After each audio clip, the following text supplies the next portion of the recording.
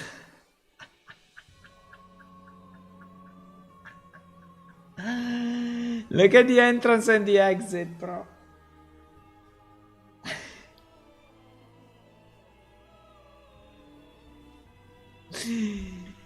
Oh my god.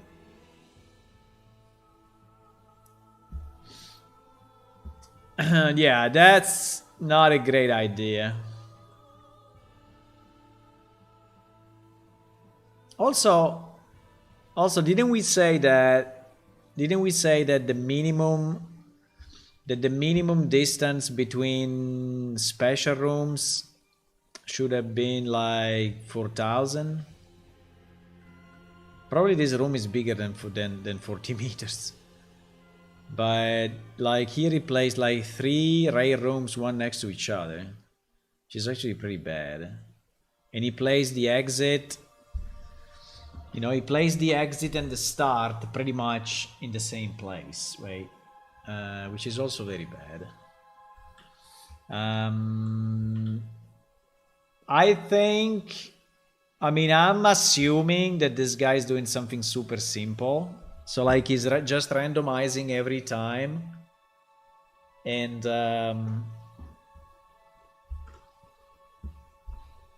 I mean, he's just trying. He's just randomizing one of the exit. He keeps a list of the exit, randomize. I don't know exactly.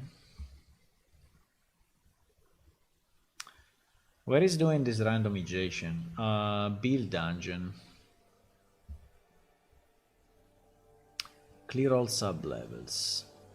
Dungeon initialized. Initialize. Reset variables. Initialize. Init room information. Load game, we don't care. Load from save, we don't care. Functions, build spawn, build rooms, maybe build rooms. Add rooms.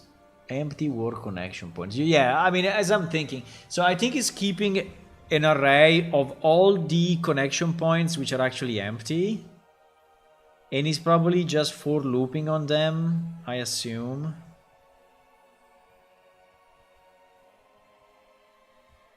Current try matching room.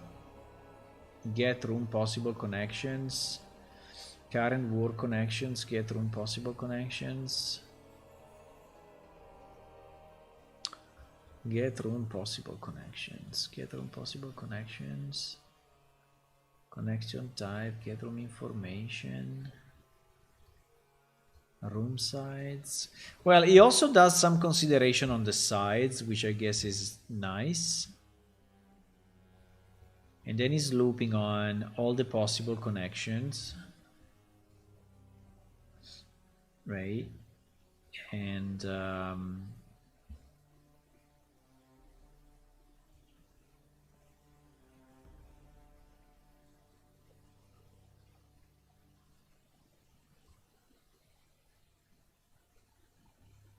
it's just checking if he's available, right? This is basically checking if the connection is available. If he's not available, it does nothing. If he's available, he's checking the type of connection.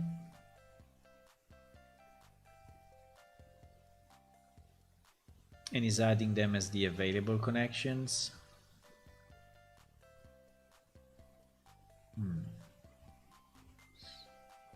Did this get possible room connections? Okay, so this is just scanning for all the possible connection of this room. And then he has a shuffle on the result. Okay. He has a shuffle on the result. He's getting the first one after the shuffle, so it's one random of the points. And he's putting that as the current level. Current level is probably the vertical. So vertical? I don't know. I want to see when he's doing the check. If he's doing like a collision check or what, right? Current room number plus plus, max room number, quarantine.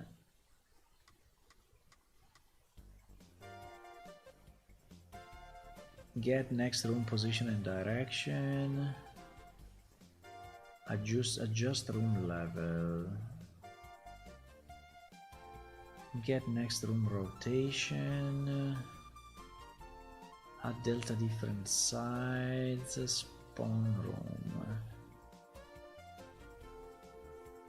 Wait time for spawning room.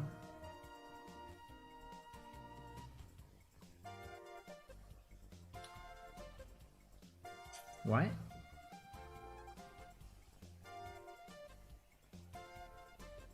No, I don't understand.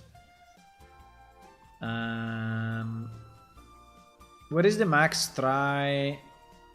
Remove tags. Get collision result. Ah, here it is. Get collision result. Yeah. So he's checking. He's basically checking.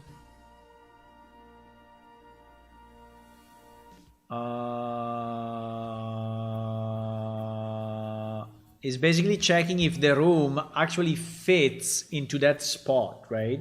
Which is a kind of a good idea as well. I think it's a kind of a good idea as well, because how do you know if the room fits if you are going up? So imagine you are spawning the thing, right? And we are here on the side view, right? In the side view, you go up with one level, and then, you know, in another iteration, right? You go up with another level, right? So it's extremely hard to calculate if this is conflicting with this, because you will have to basically see vertical. I mean, if you want to calculate it normally without collision, right?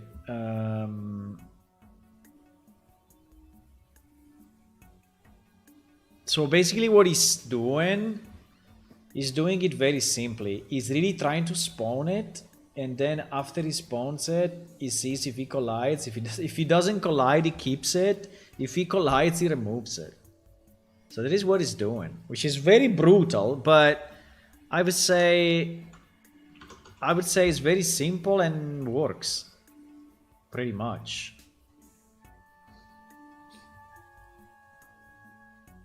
You see this get collision result, right? Which I don't know exactly how it's calculated, but get collision result. I mean, we can search it. Get collision result.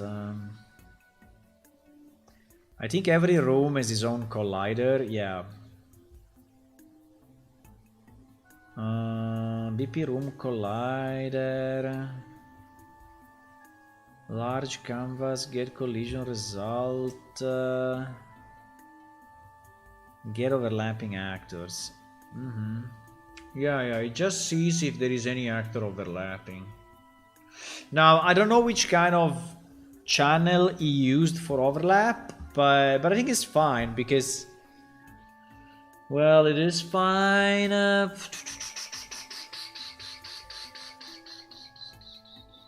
No, it's not fine.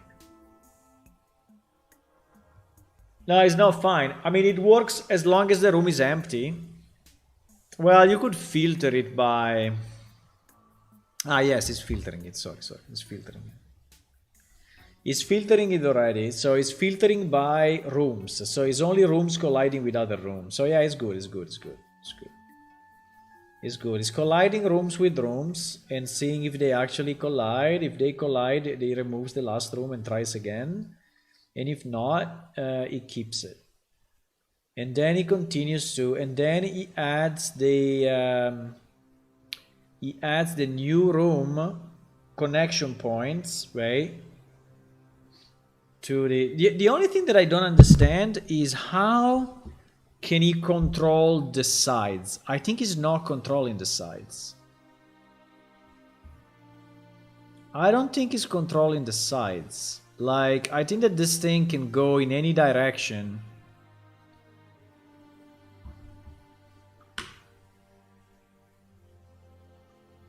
I think this thing can go in any direction as much as you want without... Because, I mean, considering there are a lot of connections, I think it's a bit easier, is statistically easier that he actually pretty much creates a square. Because there are so many connections, right? But in theory, it's also very I mean, it's possible, but unlikely, that he's creating like a single line, right? A single line thingy.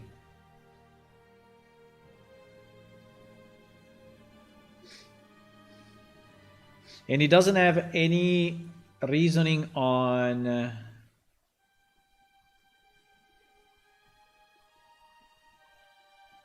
Okay.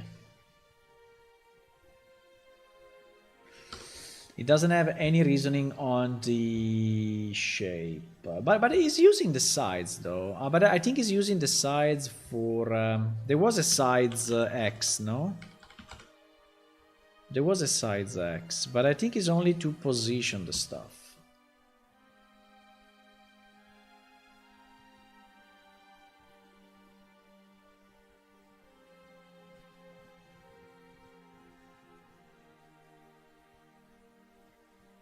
But I have to say that the result is not bad. The result is really not bad. The result is really not bad. It's a very simple... I mean, it's only 16 euro, so I mean, it's... You know?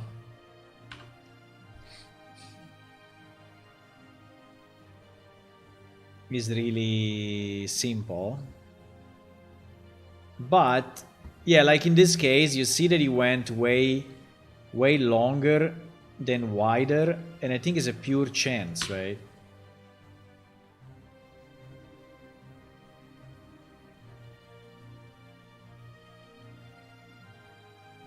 The problem of the exit and the start being close to each other is super annoying. So that needs to be changed for sure.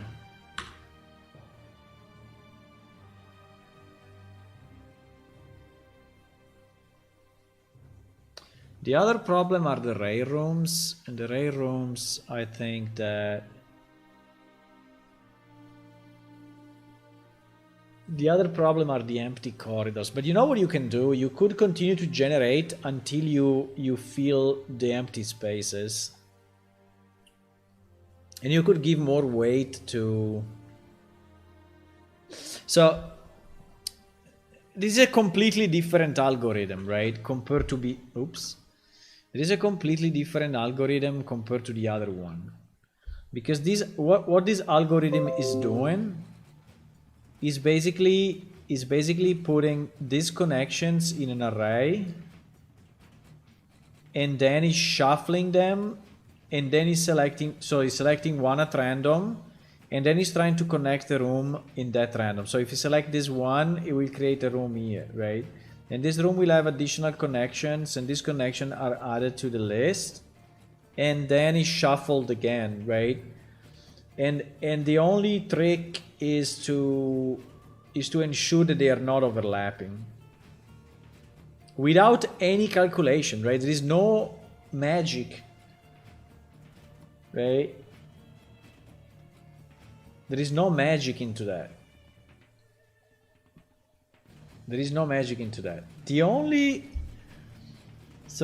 thing, plus while he's doing the randomization, he's doing, I think, 1 or 2 more checks, right? So like the distance from the exit, yeah, exactly. You see distance from the exit and distance for rail. So at the moment the exit can be at 40 meters, which is very, very close, right? So you could say that the exit must be at, I don't know, 400 meters, right? Well, 400 meters is a bit too much. 200 meters, right? And the distance for rear maybe is double, right? So depends a bit on the size of the dungeon, but now you will try to put the exit far away. The problem is if he managed to, because if he... Okay, he did it. Because if he finishes the randomization options and the exit is not placed yet, then what it does? Well, maybe he's doing 19 randomizations minus 1. Yeah, it is what he's doing for sure. He's doing 19 randomizations minus 1. 20 randomization minus 1 equal 19. And then the last one is the exit. And he puts it at a distance from... okay, yeah, that's kind of easy. It's doable.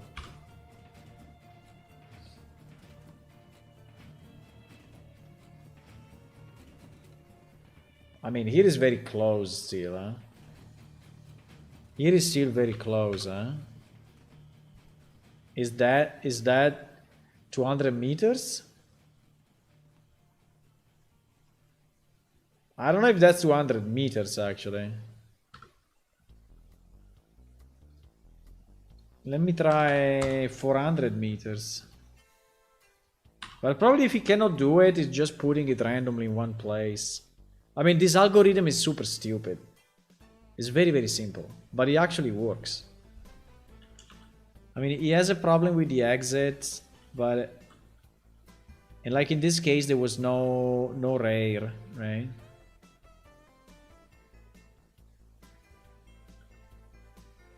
I mean, it's actually pretty close. Now, it's not putting it close anymore, but...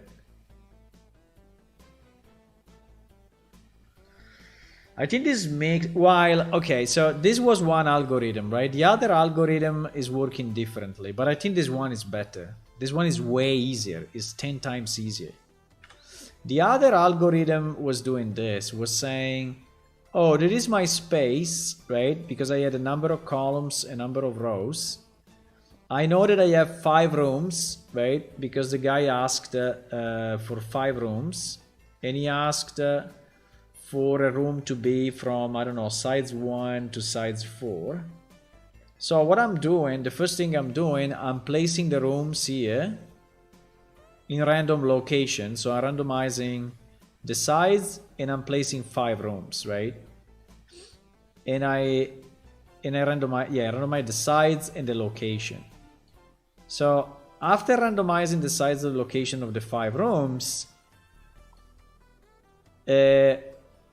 he was building corridors between them. And so this algorithm was way more... I mean, this is super easy, right? Just put the rooms in the space. And then the building corridors is a bit more complex. But the building corridors, right, is a big issue. Is a big issue. That if I build a corridor like this, now how the hell do I build a corridor down here again, right? And how do I know? So I think the idea of pre-generated that are just spawned at the exit connections is fantastic. Is absolutely fantastic.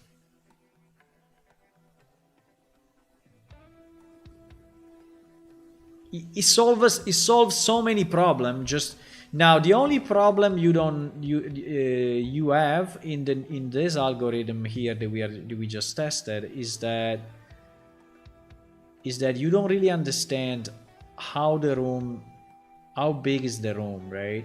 But as long as you overlap collide, right? Because I could have a room, right, that is super tall, right? I could have a room that has like this huge pillar in the middle, right? This huge pillar in the middle that is like immense, and is like, but with the overlap idea is solved, right? Is absolutely solved.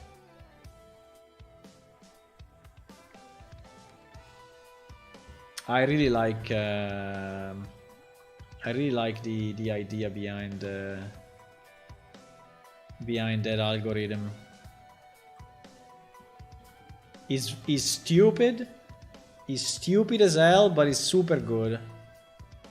It's super simple, but it's the best. So I can do so with that, you know, I can create a room that is this.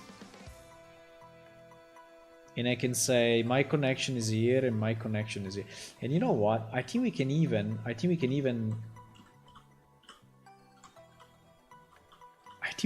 go one step further than that. I think you don't even need the...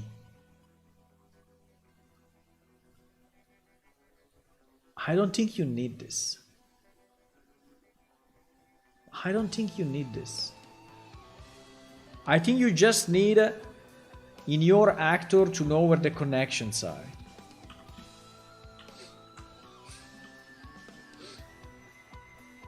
So if you have an actor with two connections, so if I have, well, the problem is that then you will not know what is the actual rotation going on between the two. Yeah, that's the problem. This is why I did it this way. Yeah, because you could say... Yeah, but that doesn't work.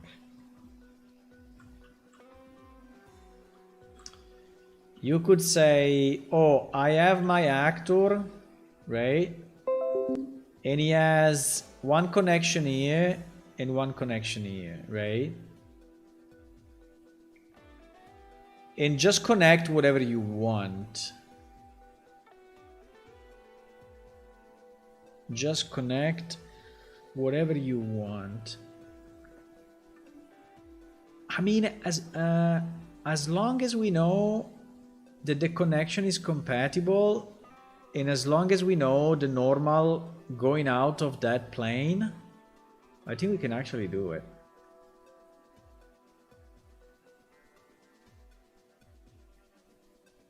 No? I mean, the only thing I need to know is the normal of this plane, right? So I need to know that my connection is going that direction, right? Straight in front of us. So that I can match 1 to 1, you know, like two pieces of bread in a sandwich, right? I can match 2 pieces of bread in a sandwich, one in front of the other, and then I think I'm good. With any connection. Now, one problem may be to avoid creating loops, because right? Because in theory, I mean, if the algorithm is stupid enough,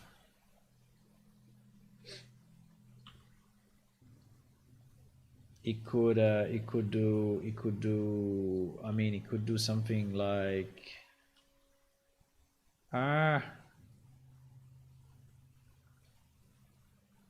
it could do something like this, and then do it again and again and again and again and again and again, and becomes the infinite stair going up, right? But which, by the way, seems is not even matching at the moment. No, it's not matching. Fuck, it's super annoying.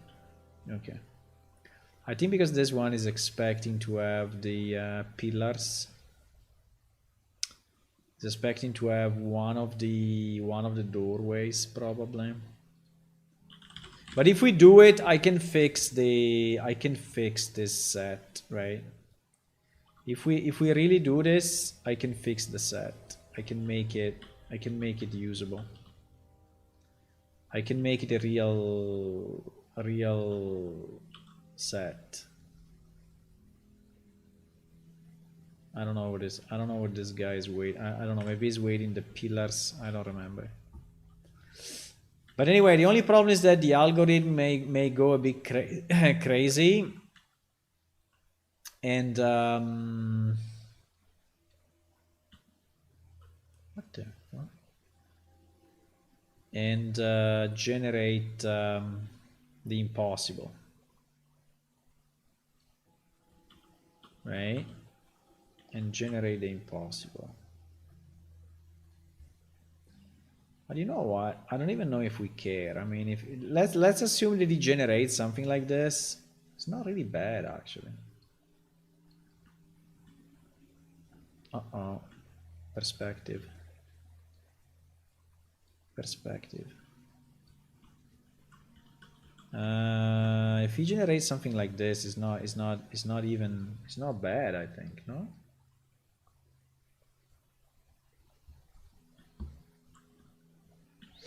I mean, as long as he put a room at the end. I think that, yeah, we can probably flag hallways and rooms, and we can say that... What is wave function collapse? What is that? You said that already twice. Wave function collapse, what is that?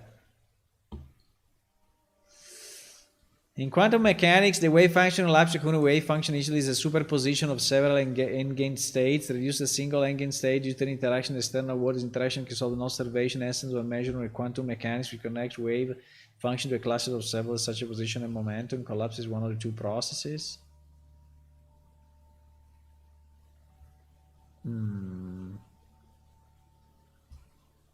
So what?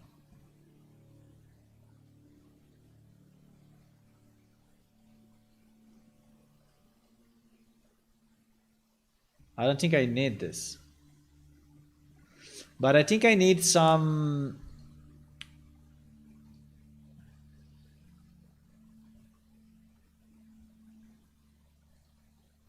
Ah.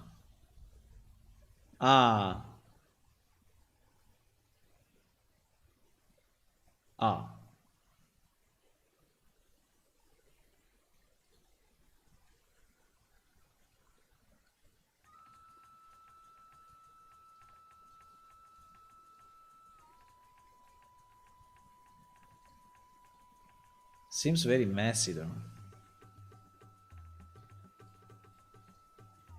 What is the result? I want to see the result.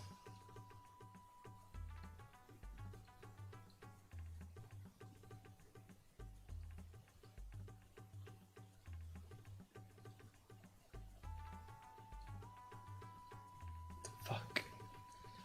It never shows the result. I mean, if the result is this, no thank you.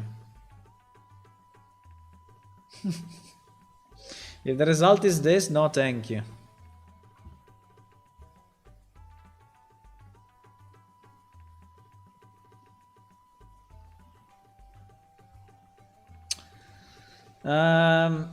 No, I think that the algorithm is good and is exactly what we need, but we need to introduce a few additional concepts, right? The few additional concepts are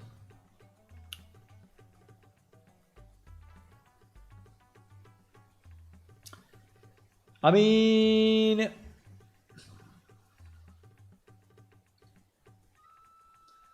PCG procedural generation, shit.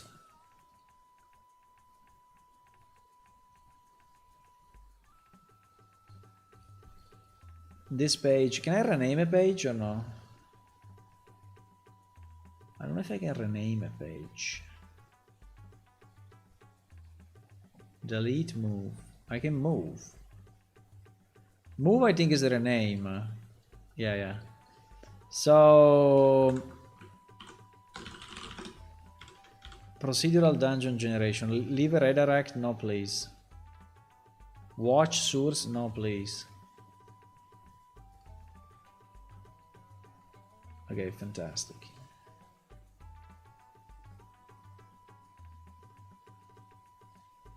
So Unreal Engine PCG tested equal no thank you. Done.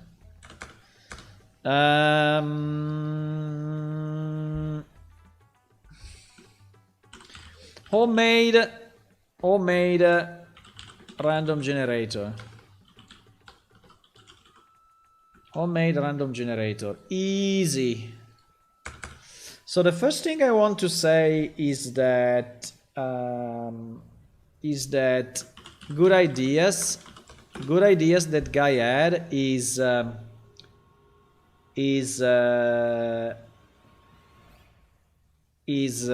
sub level, no, is pre-made rooms with explicit connection points. That's the best idea. I know my character is dying to explore random caves and dungeons. Really? You need to search in 3D. I have to create one with CPG with next report someday. You have to? I mean, you have in meaning that, yeah, maybe you want, yeah.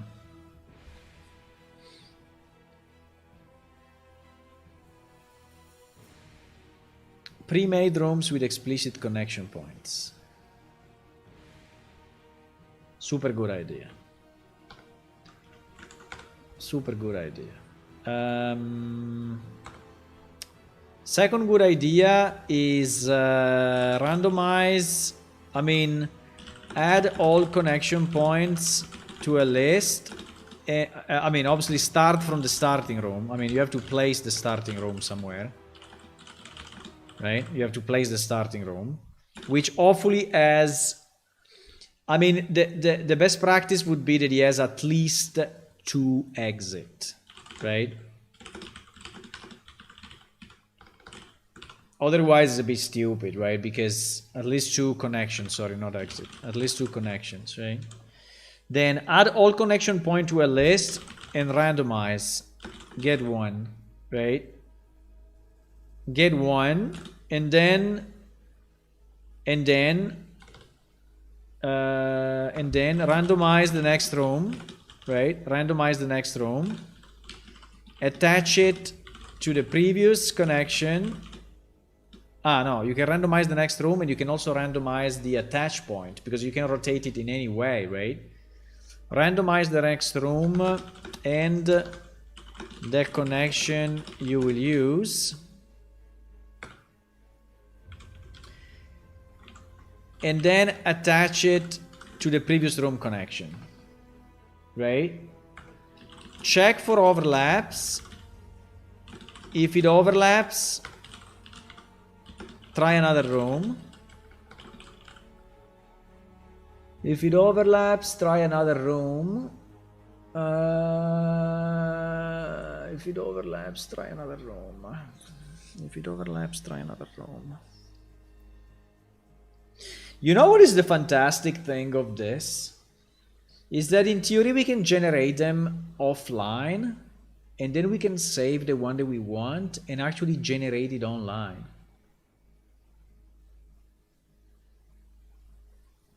I think that's a very good idea.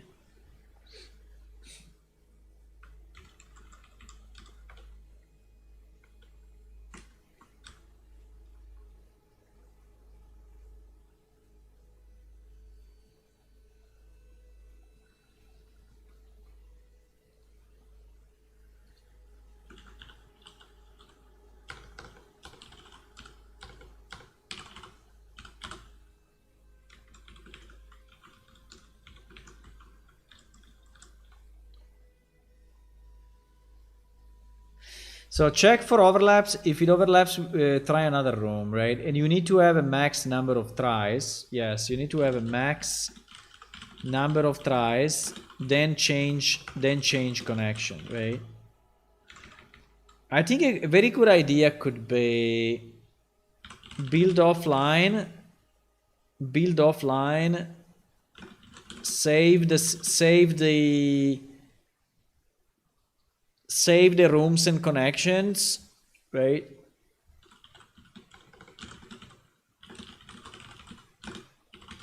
Then recreate online. I think this, this is not very easy, eh? It's not very easy because you have to, the guy cannot did it though, because you can actually save it, right? The guy did it, right? So you can generate a dungeon.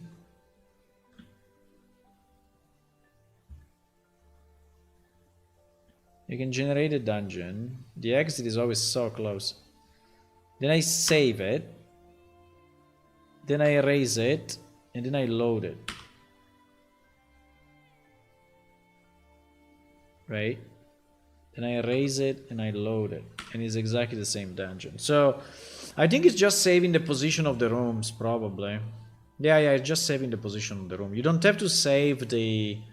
You don't have to save all the randomization. You don't freaking care. You just save the single pieces positions, and that's it, right? Yeah, exactly. You don't have to save the rooms and the connections. We only need to save the room's coordinates, and that's it. Then recreate online.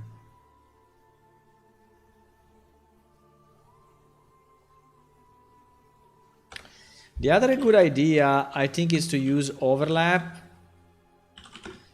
with a filter on class, being the room class, to see if you can actually spawn it or not. That's a very good idea.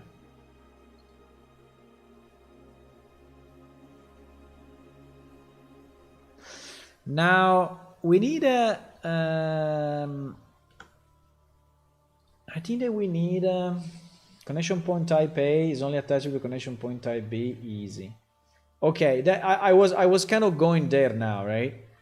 I was kind of going there now because actually I think that we need at least probably 2 connections.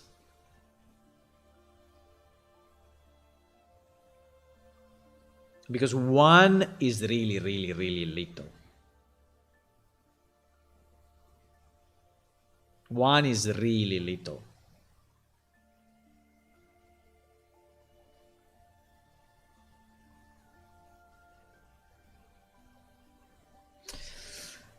The okay, you can create 2 arrays, right? And rotate between so what can the...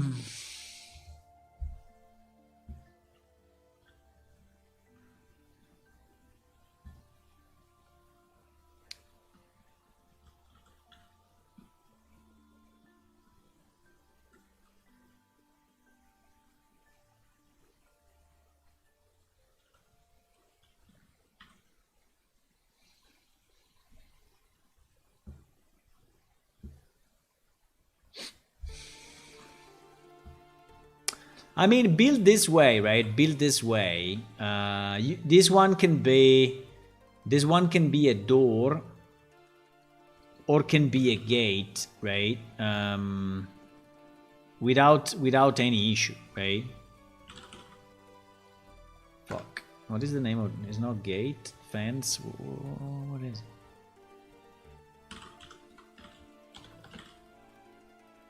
Yeah, it's probably fence.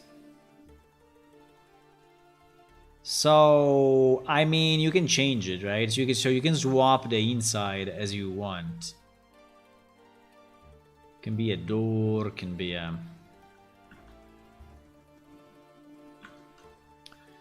So I would say that lights are all already placed, right? I don't think we should play with lights, because otherwise there would be areas that are completely dark and you don't want them to be dark. And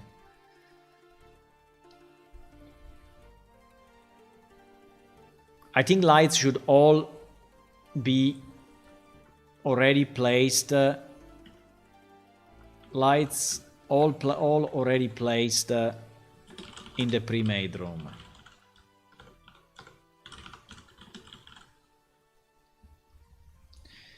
But then I need placeholders, right? So we have placeholders. We have placeholders for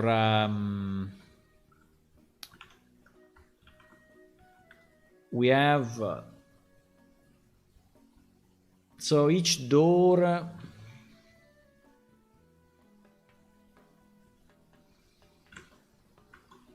I think we will need anyway a navigation check.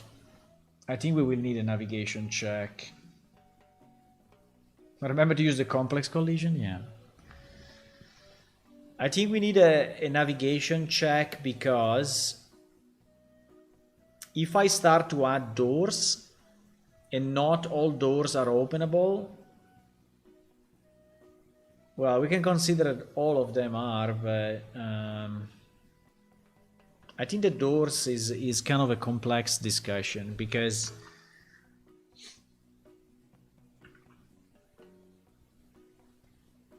I mean, I can really make all the connections the same, right? If we want, I can do it. I'm just finding it a bit boring, right? That all the connections are identical.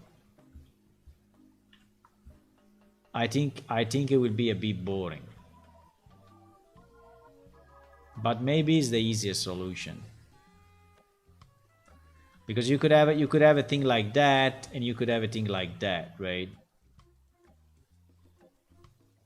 Now, maybe that's too much, but let's say like this, right? The problem is that if you do this, then your grate is not gonna work anymore unless you also do this, right? But it starts to stretch and it's not looking good. You don't have the door for this. You don't have, you know. So maybe leaving all the connections the same is probably a better idea. And if you really want to have if you really want to have an arch that is different, you put it inside a room. So you make a huge room, right? A huge room that is made of 3-4 pieces, and in the middle you put something like this with an arch, and that's your room, right? Yeah, I think so.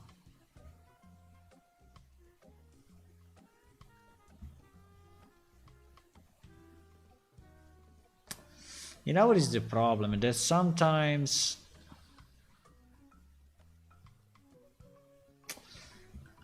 I think that we already have non-compatible pieces. I think I can make them compatible, but I think that we already have non-compatible ones.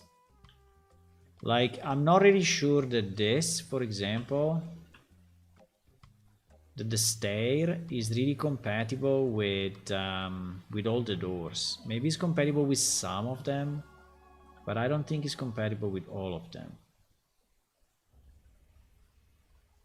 And I can fix it potentially, but may not be that easy.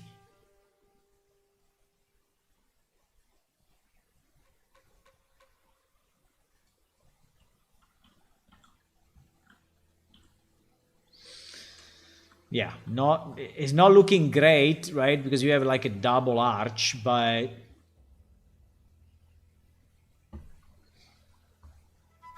it's probably acceptable.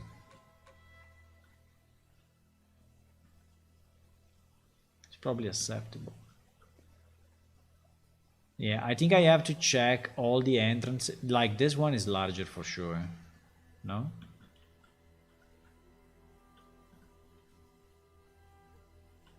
Ah, yes, is the up of the... Yeah, it's the same, It's the upper part... Oh!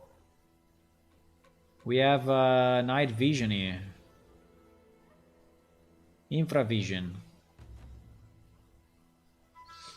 This is where I was doing the test for infravision and night vision. That's infravision, and this is night vision.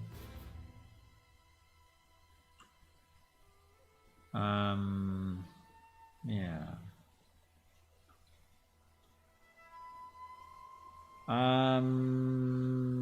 Okay, let's try to go for one.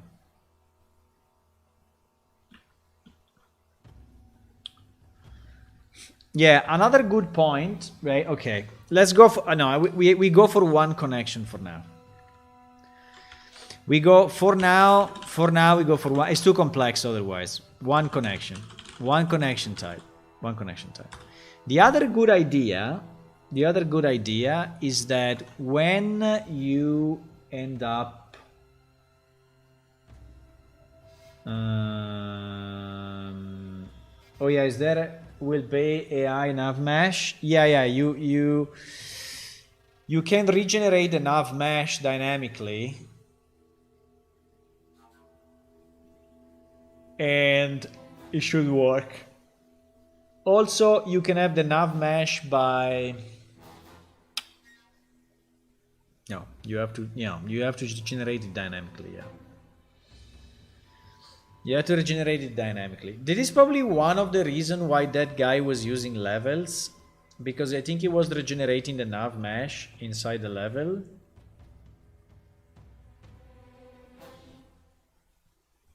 And then he was joining the levels, and from my experience, that's not very smooth. But yeah, I think there is something that we need to put on the to check kind of thing, right? To check, we need to check the nav mesh generation, because our world is pretty big, and if we regenerate the nav mesh completely, I mean, it's gonna take 15 minutes to do it, right?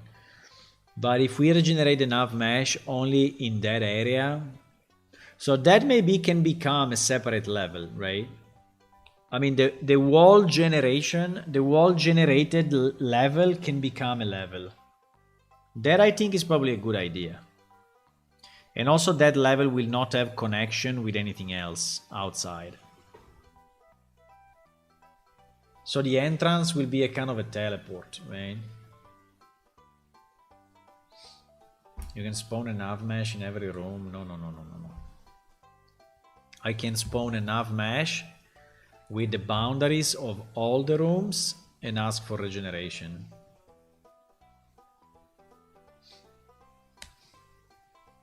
Which I think is way better.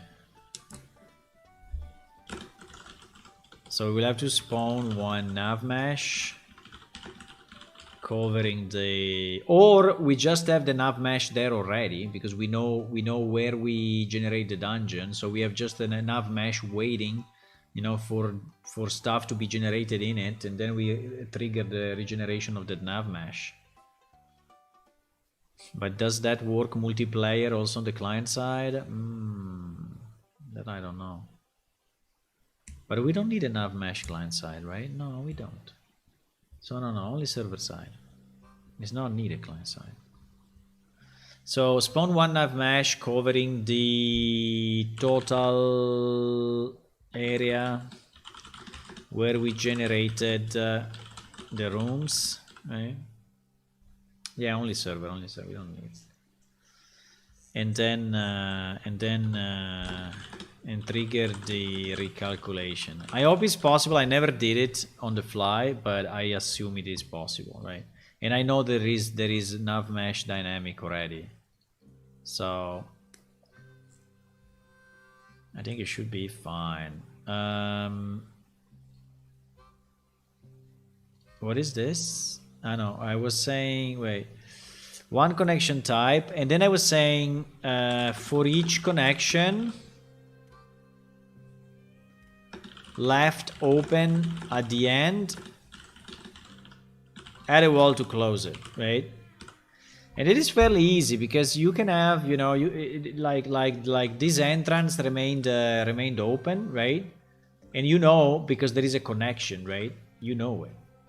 And so you just take a wall and you just put it there, right? And that's it. You just take a wall, and now exactly how it's placed, we will have to decide, because it may be placed really into it or slightly outside, so that there is like a niche, it's doing like a niche like that. I mean, potentially without the border, right? It's doing a niche like this, or can be placed really into, which basically means like this, but I don't know if I like it. This remains really kind of empty.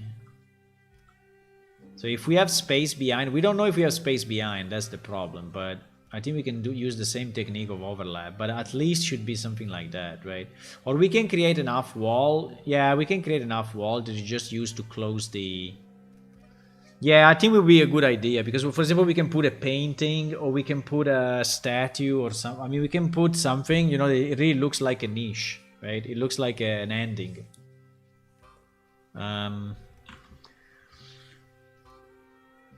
Add a wall to close it. Can also be a special mesh for closures, for closing, for dead ends, for closing connections. Right? Now, the thing that I really need are placeholders, right? So the problem of placeholders is that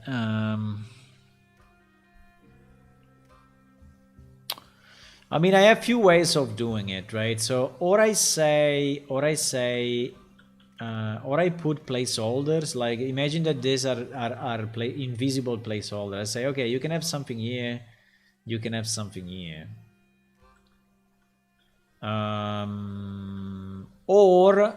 Or we do something else, which is we find a point, you know, if we find a random point in navigation, which is something that we do already for other stuff, and basically you are finding any point in the room that is actually something that you can walk on, right?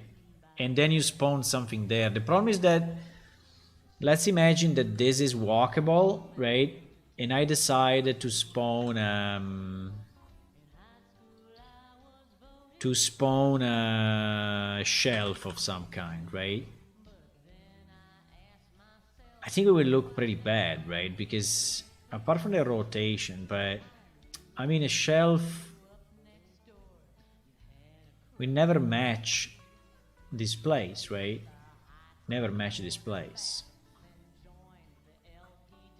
While if I have my spawn there and I'm saying, oh, I want to spawn something just to make the room look a bit different, and maybe this shelf can be searched, right, for stuff, and I have my placeholder there, I think it's easier to spawn. Now the problem may be the rotation, but I think I can be smart and put the placeholders in a place that is already, you know, that is like always along a wall.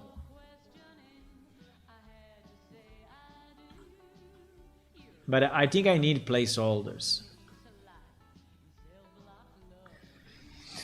The other thing would be, okay, I think I need placeholders for what? I think placeholders for furniture that can be searched, right? And this can be shelves, tables. Yeah, the problem is, how do you make it so that it's like touching the wall? That I don't know. I mean, we can do half of the sides and move it. Yeah.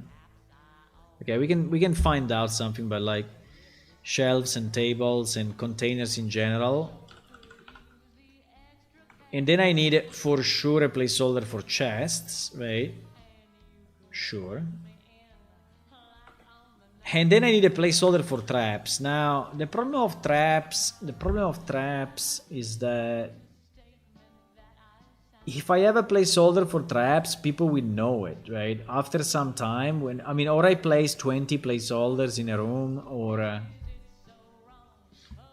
I mean, a trap obviously can be maybe in front, of the exit, right? Yeah. It may be next to a chest.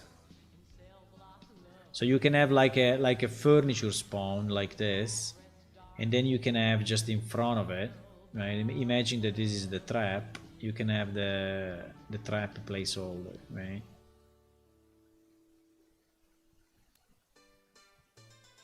Which maybe is as big as this. I don't know. Or we say any surface. But any surface is not very easy to determine, right? Is a navigatable point. Yeah, I know. We can do navigation. Get random navigation point in radius, right?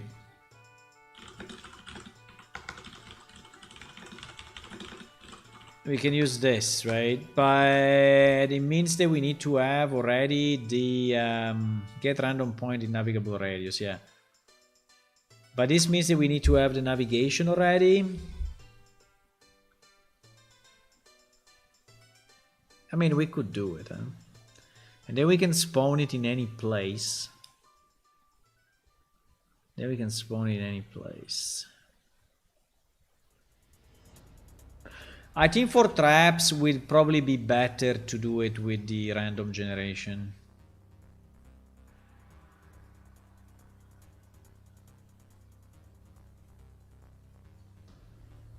Maybe.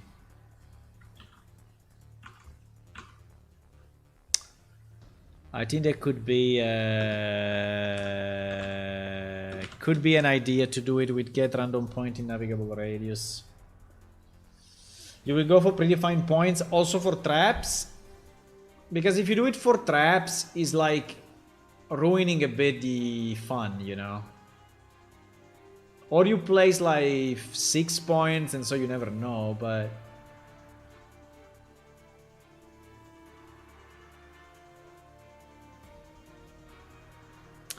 and then the complex one will be secret doors.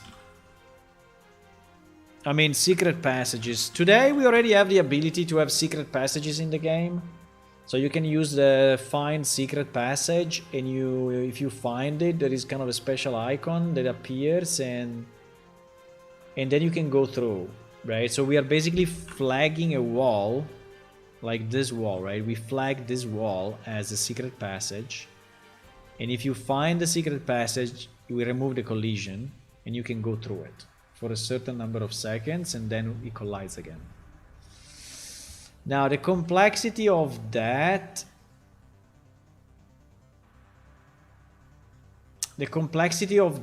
that it must become a connection.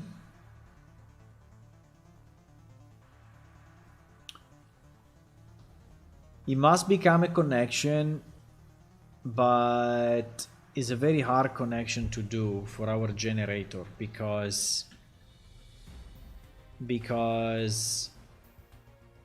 if here there is another room with another connection, yeah. And by the way, wait a second, there is a problem,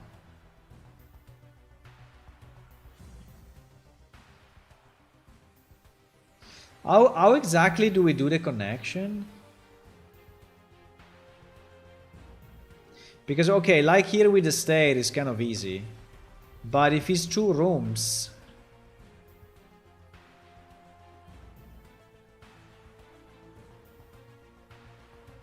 I think if it's 2 rooms, it becomes a bit of a mess, huh?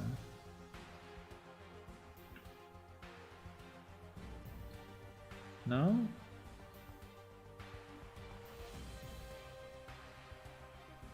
I mean, it doesn't really work this way. I mean, it does not work this way. You will see... I don't know. Maybe it does. Well, it overlaps. You see the overlapping shit. And you say, why am I moving so fast? No, I want to move slower, please. Okay, thank you.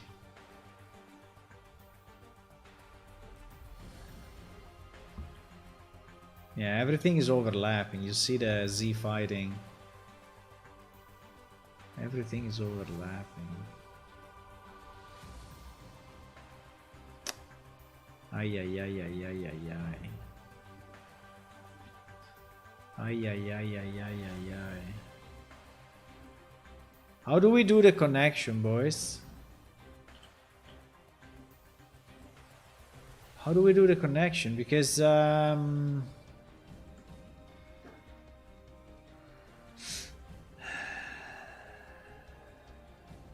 I mean, one way is to leave it empty and then have a connection tile.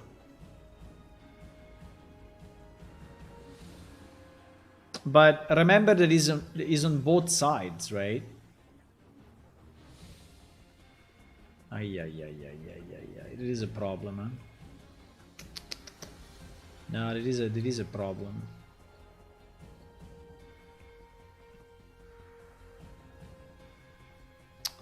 No, it is a problem.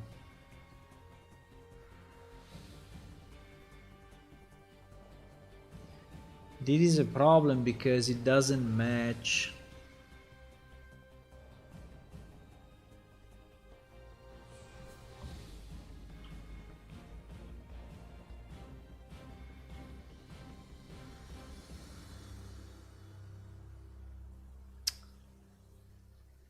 I mean, we have to overlap them a bit. We have to overlap them like this. We overlap them like this and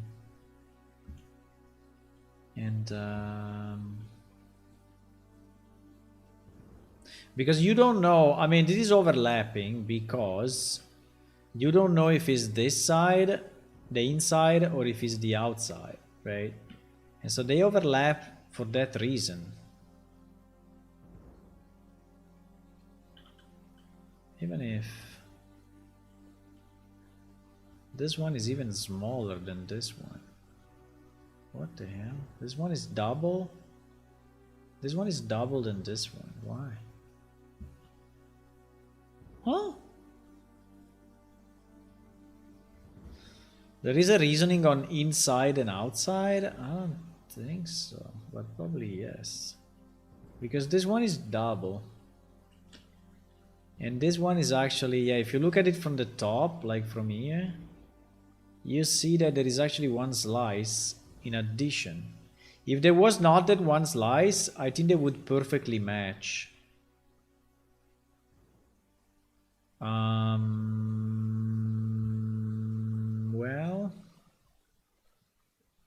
I can change it, huh? I can redo it. I can move it backward. I can move it backward. This means that this will not be that regular anymore. No, but we just restrict the middle, right? We just make the middle smaller.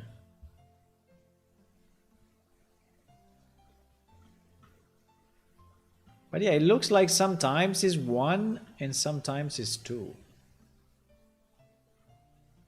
Is this on all doors or what?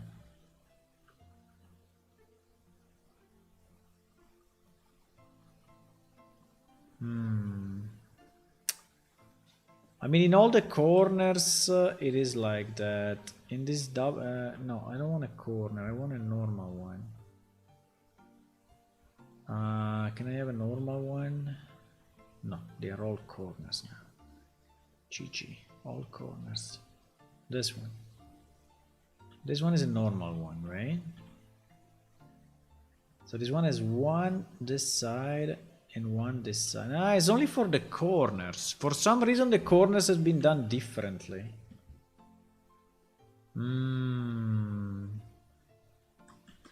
Because this one actually works.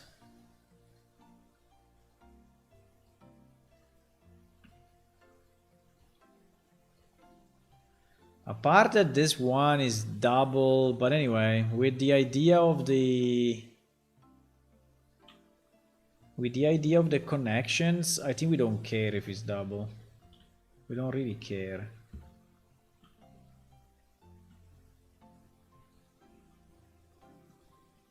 Don't really care.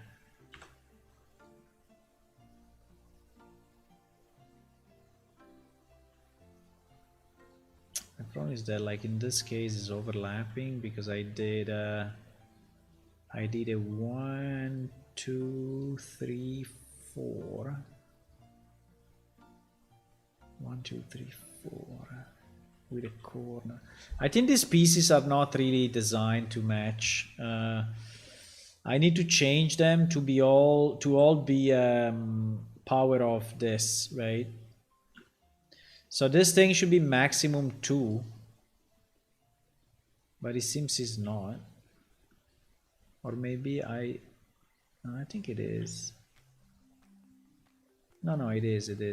So I place the walls. Wait, maybe I just place these walls, not the way they should be placed. No, actually no. Ah, yes. Yes. No. Anyway, there may be some fuck up here. So one corner is occupying more than one block. But I can fix this. I can make them smaller if needed. We can find a way. No, the point I wanted to say is that this wall, right? If I put it on top of another wall, we have the same issue. We have the same problem.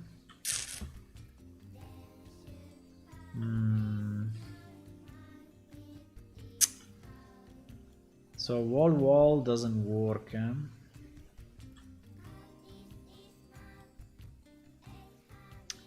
I will have to do this. I'm moving 50. Yeah, I want to move 50.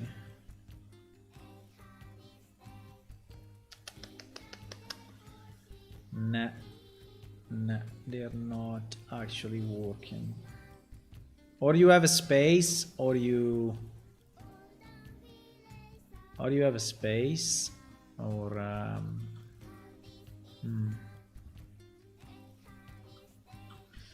yeah, but in theory a connection should be like this, right? So the connection is the outside point.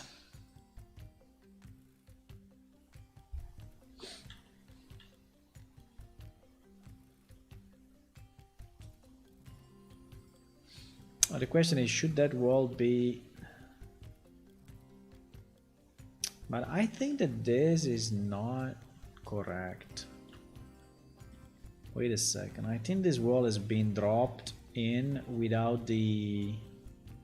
I think this wall has been dropped in without the grid because it looks strange.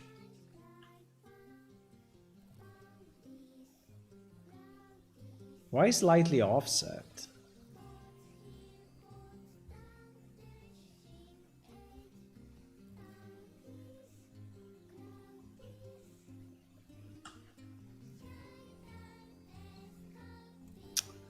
No, I think that...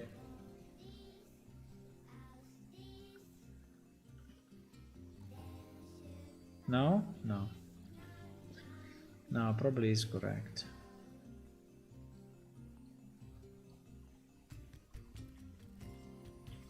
I think these pieces are not matching exactly.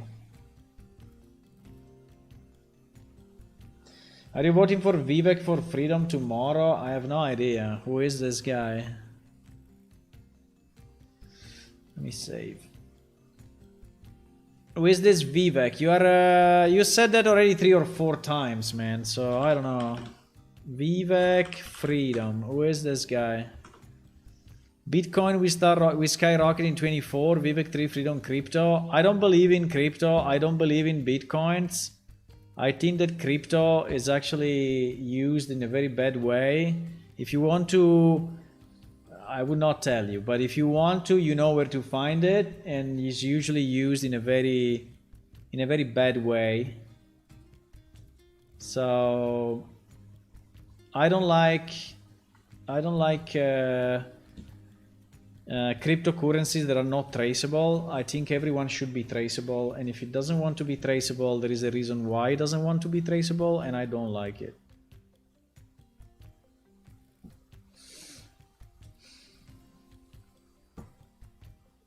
For president? I don't know, I just searched Vivek freedom and some crypto stuff came up.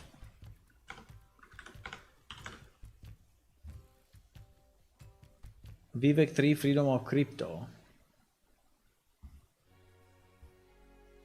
This Vivek Ramaswamy, which is the I know him actually. is the guy that is opposing, well, is a kind of an alternative to Trump, right? But I don't know, I'm not much into politics, and anyway, I'm from Italy, so I don't vote in the US. I don't like politics in general.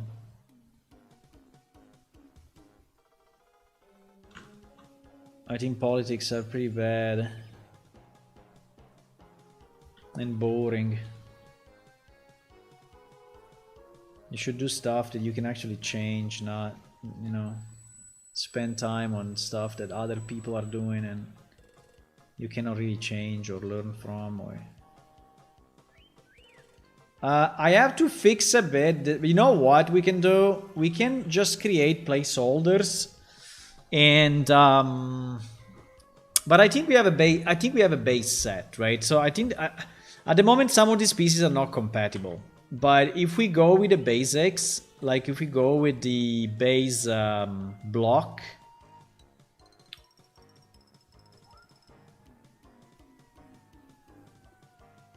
What is the difference between base and base optimized? No idea. Base is 20 vertices. Base optimized is 20 vertices. Exactly the same. I don't know. But anyway. Okay, let's try to find a set which is actually compatible, okay? A set of blocks that are actually compatible. So so we say that our rooms can be any size, right? Because we just place the connection. So we don't care if it's a 3x2 or whatever, but our walls actually are of a specific size, so I don't think we can change that. The walls are exactly of the size of a base. Okay, fantastic. The problem is that if I have to put one wall like this, then they will overlap. But as long as they overlap and I don't see it like this, right, and I never see this, I think I'm fine. Or I use a corner, but if I use a corner, we have seen that the corner is... I think that the corners are a bit weird in this set, because they are all with the borders. I don't know why. There is not a clean corner. Ah, there is. Fantastic. This guy. Okay, fantastic. Okay, so it works actually. If we don't go crazy with the other complex ones, then maybe we can put in later on, but this set is actually correct, right? So it's matching perfectly because every block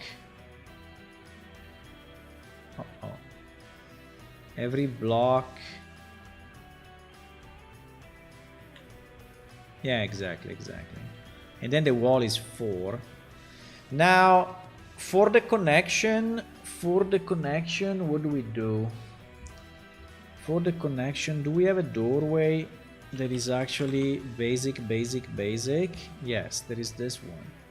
There is a basic doorway and works for everything. Okay, so now let me see if we connect this room to another room, right? That is identical. So if I take this, and this, well, I have to take this,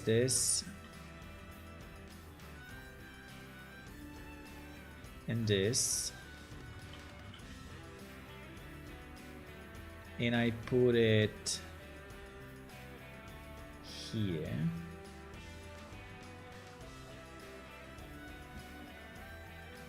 Ha! And it's the same fucking overlap. Is overlapping.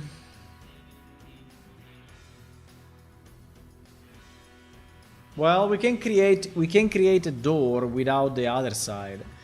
The only problem of creating a door without the other, I mean, I can, you know, I can cut off one of the two sides vertically, so that it's actually usable as a connector. The only problem of that, so the door will be visible always on the inside only, right?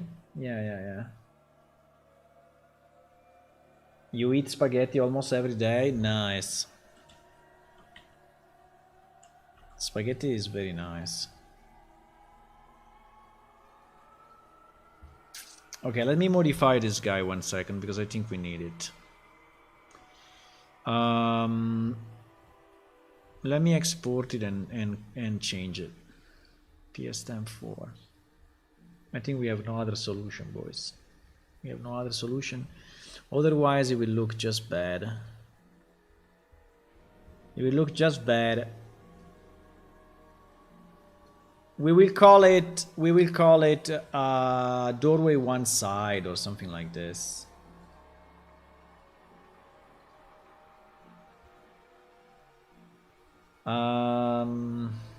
Why?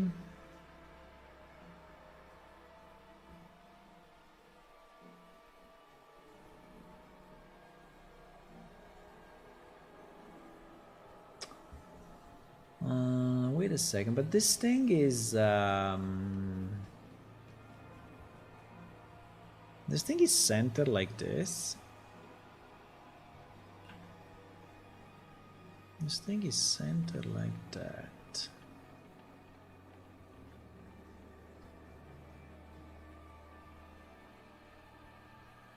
Okay. Yeah, it's calculated anyway. It's calculated to be right. I don't know how, but it's calculated to be right. So what we need to do,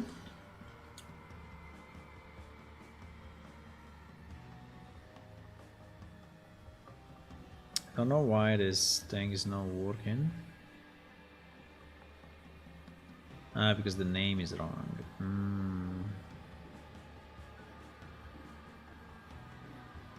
Because the name is wrong.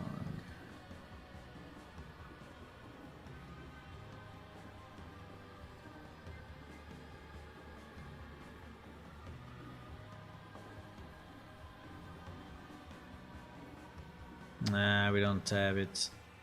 Fuck. I need it.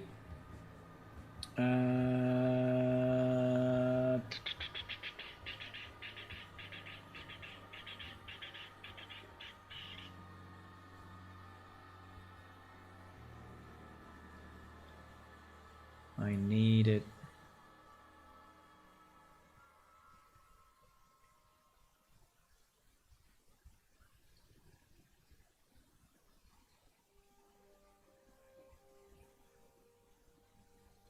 Atlas 02? Nah, I don't think so.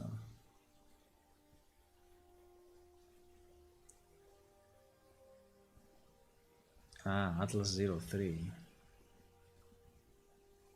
Exactly. Yeah, because I modified the original one, because the original one I didn't like it. I mean, it's very similar, but it's not.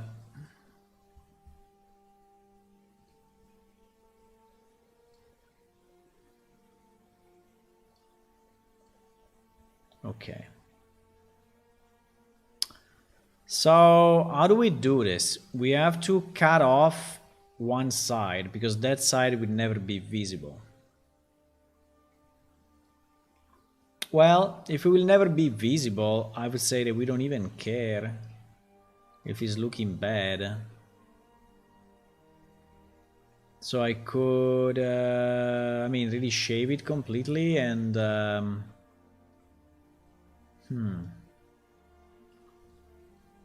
mean, in theory I can.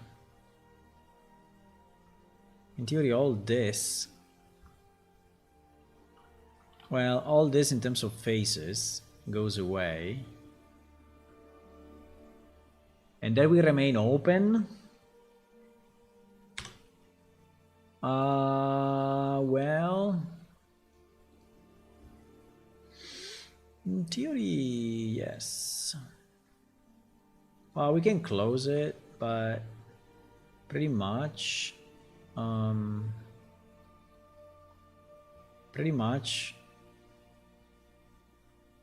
all, wait.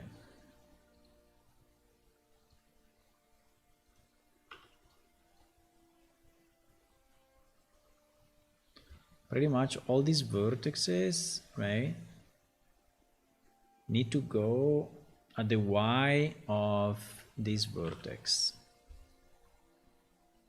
right?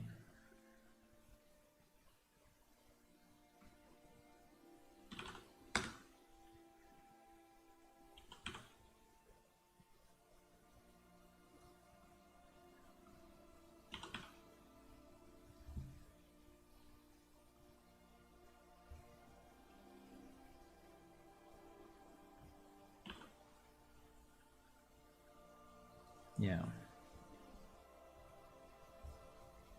like that, and then if you want we can close it, but it's not really needed actually. Also, it's not very easy to close because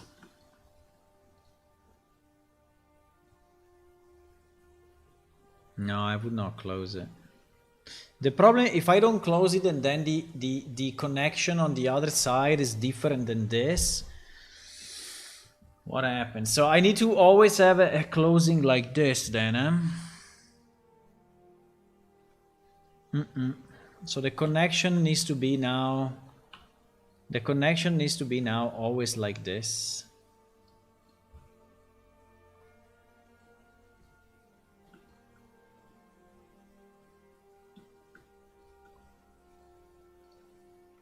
Or not.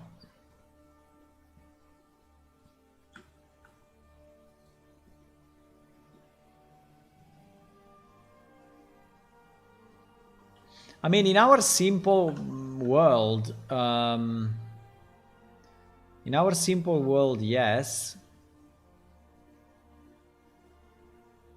In a more complex world, in theory, I could have left that and pushed it here inside so that it's still nice to look at, but yeah, we can also try to do that, but I think it will be slightly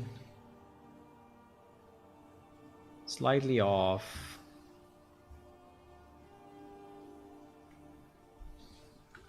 And you see that, for example, there are lines coming out here, right? Because there is the former, which is completely useless, or no? Yes, it is. This thing is not very easy to fix, because in theory all of this, right, all of this, well, excluding that, but all of this is actually not really needed, but it's kind of in between the things. Maybe I can only take the outside one. Yeah, it could be an idea. If I take only this, which is the one that is actually slightly visible and it should not be, and I just move it a bit inside so it's not annoying, right? I think that this now is the proper connection and is exactly on the spot, right?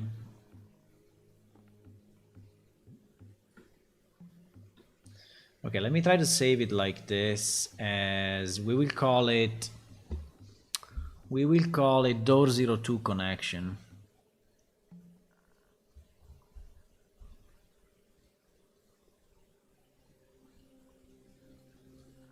Wall 02 connector. Okay. Wall 02 connector.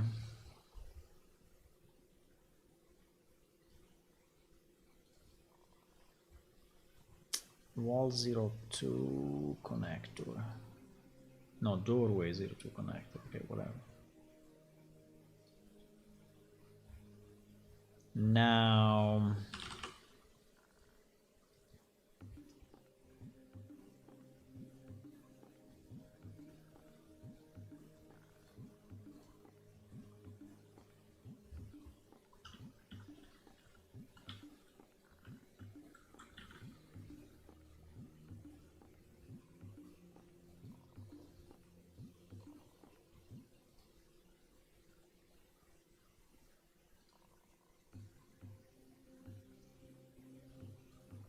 yeah, all the UV will have to be, I mean, if you want to do it right, we should redo, but...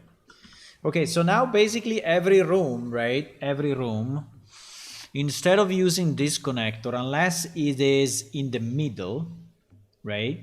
Is going to use this connector, right? And this one still using the grid of 50. Now will match perfectly, right? So the only problem is that we have to use it on the inside, but I think it's okay.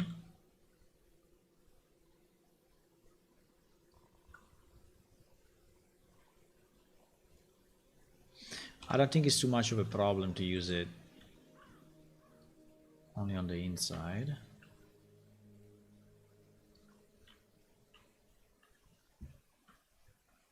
Okay, fantastic. So now this two, yeah, now this two have 0, right? Have 0 overlap and 0 problems, right? So this becomes the real doorway. I mean, it's a bit redundant here, but I think it's okay. So this becomes why the top is so different between this and this. Was it the same with the other one or no? Doorway.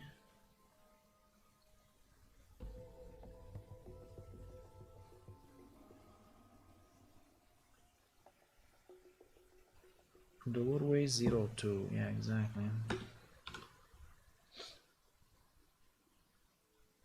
No, it was already like that for whatever reason. Okay, but it's just the top, so it's fine.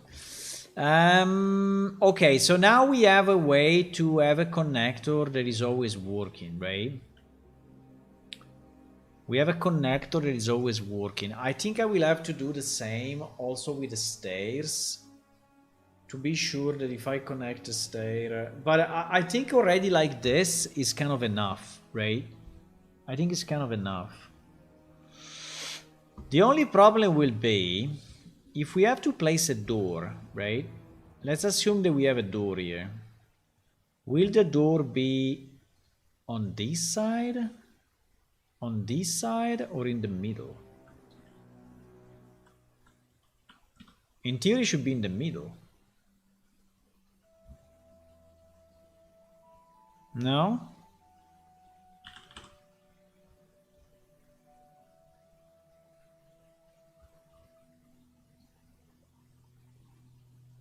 I think this is the basic door that is fitting these things, but we can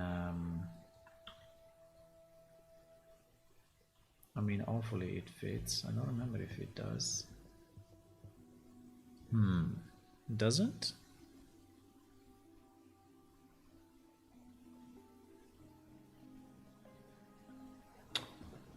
This door does not fit this doorways as a default?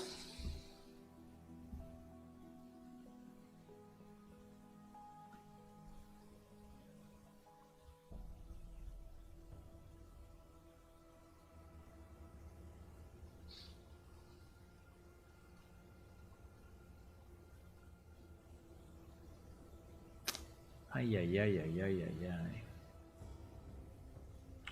Ay, ay, ay, ay, ay, ay, ay.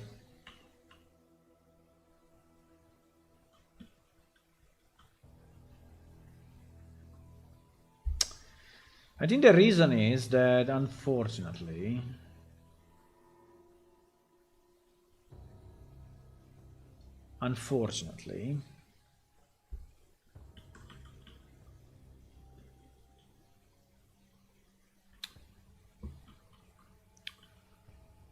we have to add, I mean, if you want to make it match, I think you need to add an arch like this. And also you should not go 50 anymore, so this thing will be like randomly in the middle without a 50 thingy. And this arch is, you see that he has the part for the door. So I will have to fit like an arch like this, which seems to fit. No, it doesn't fit. Ay, ay, ay, ay, ay, ay, ay, ay, ay. Ay, ay, ay, ay, ay. So the door can be only on one side. Ah, fuck.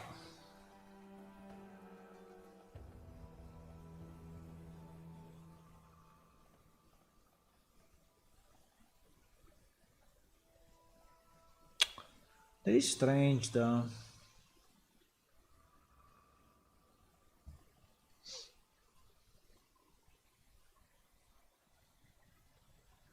That is kind of strange.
Hmm.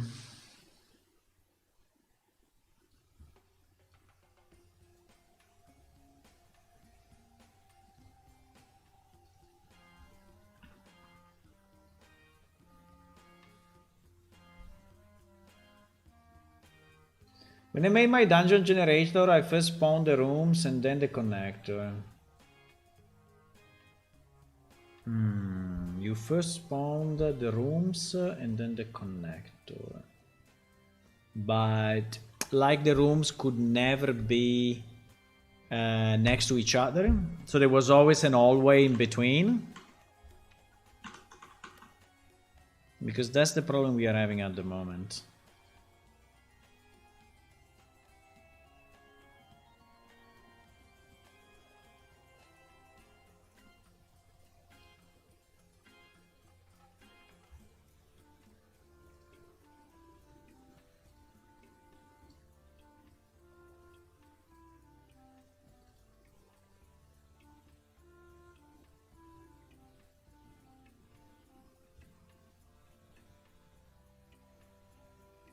Fuck. Doesn't work. It's pretty bad.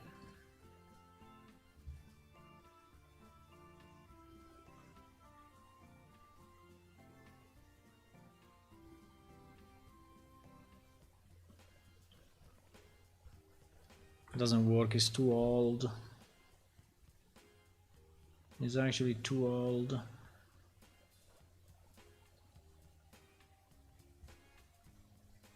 You cannot load the modules anymore. No.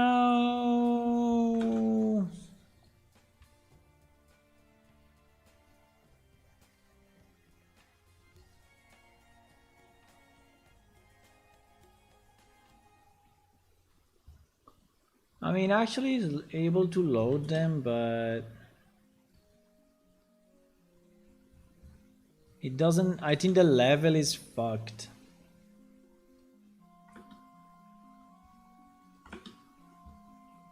The sample levels are fucked.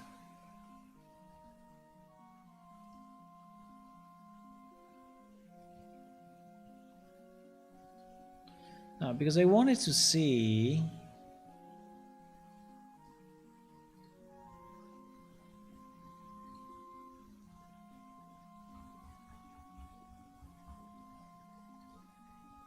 Wait. Maybe we can see it from here.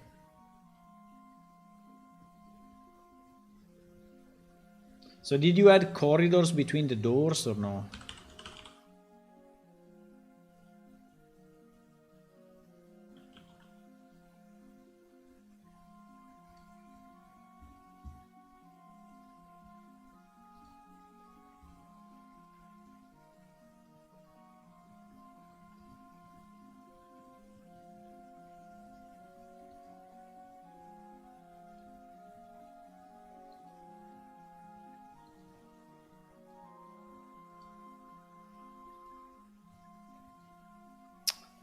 No, the door is not sized.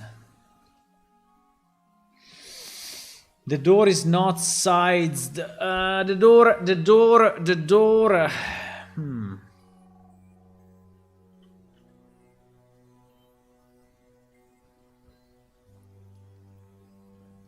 I mean, the door is sized, but it's sized to be.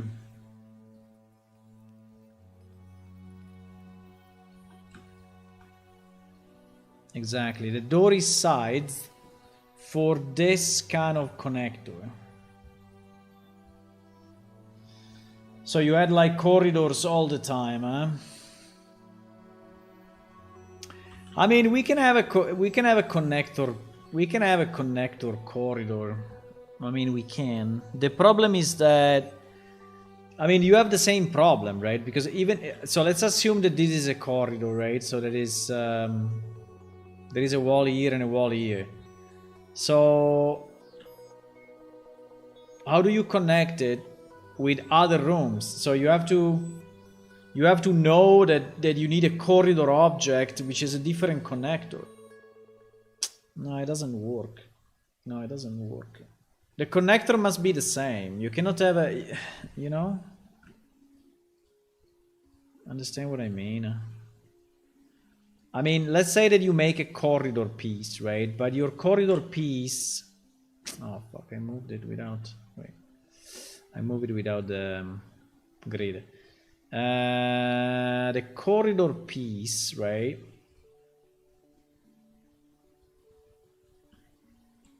If it's only two walls... Which, by the way, I don't even have here.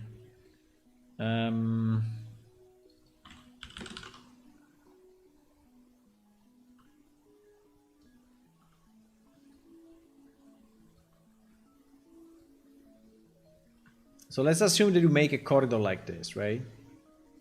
You have the same problem because this is not a valid connector,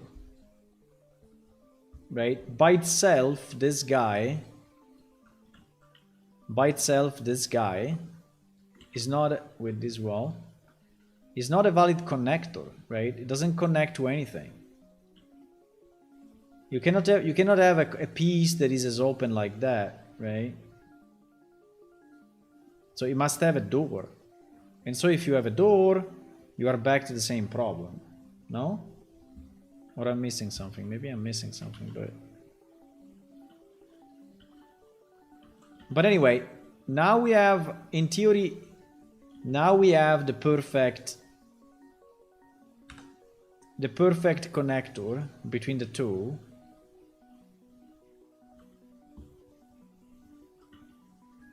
I mean, now I deleted it, but it's this one, right? Now we have the perfect connector. We just don't have a door that fits that. We just don't have a door that fits that arch. Because actually these are, and Actually, there is a doorway only. Wait, because I remember there was that piece, huh? Is all? I think is all, or is this piece? No, no, but it's not this piece. There was also. Yeah, yeah, this guy. Exactly. This guy. Yeah, yeah, yeah, this guy, this guy, this guy. This guy is the guy that makes the door fit, actually. This guy is the guy that makes the door fit. But my question is not how to match this. My question is only... should the door be generated only on one side, or should the door be generated on both sides? There is something that I don't know if our generator will actually know. Because the generator is saying room, room, connector, connector. And then maybe in the middle of the connector is placing this object. Yeah, probably yes. Yeah, probably this is what we do. So we say, we create one object, which is actually the middle of the connector thingy. And for each connection is putting one of these in the middle. I think it's the only solution. I think it's the only solution. You know what I would like to do? I would like to separate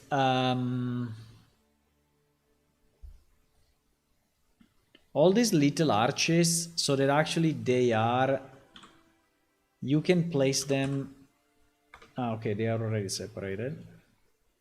Yeah, but they are not separated one side. They are separated... They are always two sides, right? Like this. While in theory we need only one side. Because if we... well, this one is designed for a door. But this guy... I mean, this thing is designed to be placed pretty much manually, right? It's not designed to be placed for real. Because if you use this guy on a real door, you are touching...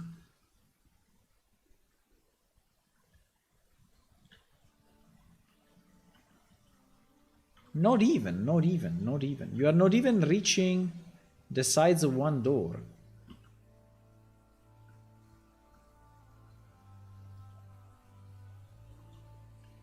I mean, barely. You are barely reaching the sides of one door. Well, maybe if I do... Hey, if I go 25 instead of 50, but I don't have 25, I have 10. I can do like this, but it's not even.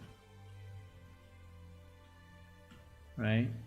Yeah, but this thing is designed to be used manually. It's not designed to be used by a generation, by a procedural generation of any kind.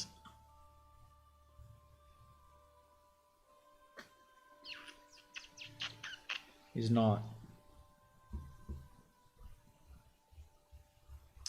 Is not. Okay, let me extract anyway these pieces. Let's do it simple for now.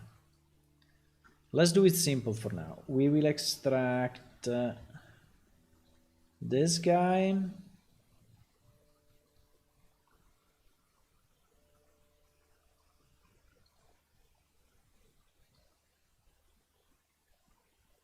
Holy shit. We will extract...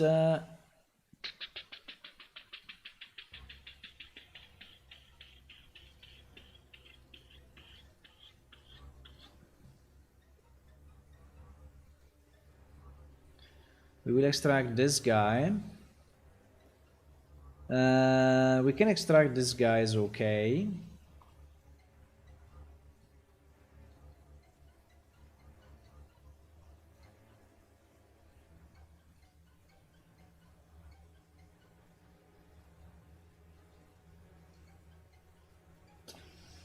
We can extract...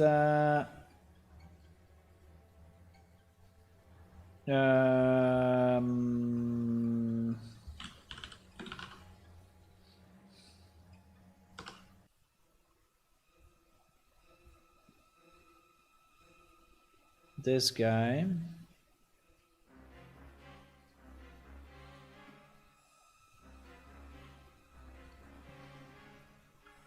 And for now, in the base, obviously in the base. The base, which is actually used for the bottom and the top. Now, I don't know if this base, because this base is actually pretty big, right? So this base is 1, 2, 3, 4 layers of stone. And I never fully understood why. So the minimum is this one, which is base thin. Let me just see the difference between base thin is this. Floor pane. No, floor pane. I would like to have a base that is actually only one layer. Why I need 2 layers? Why I need 2 layers? I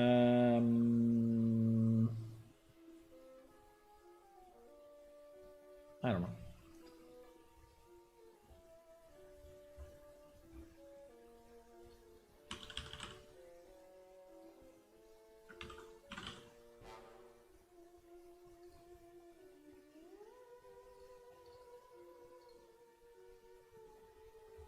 No, the base it doesn't exist. It doesn't exist. Anyway, let's take the base 2 thing is okay. It's okay, it's okay, it's okay, it's okay. It's okay, it's okay, it's okay, it's okay. Because 2 layers look bad. Yeah, but you never see it, it's below you. You are just risking to overlap with another floor, that's it. So I think it's not a great idea because, you know, you risk to overlap with the one below, assuming that you generate something below. So, okay, so we build, so what do? We build actors. We build actors, huh?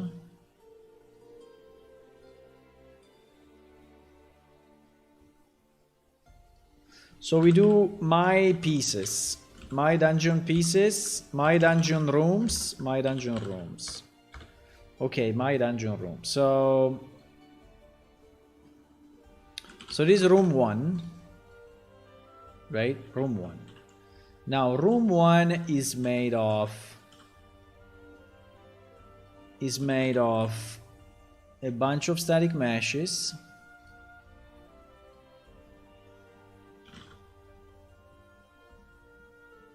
Oh my god.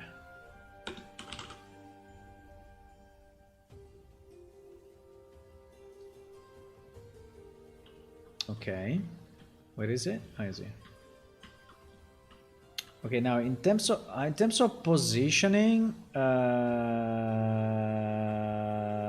this guy, in terms of positioning, I think he's coming out as a default in the middle, but we will have to decide what actually means, what the middle means, because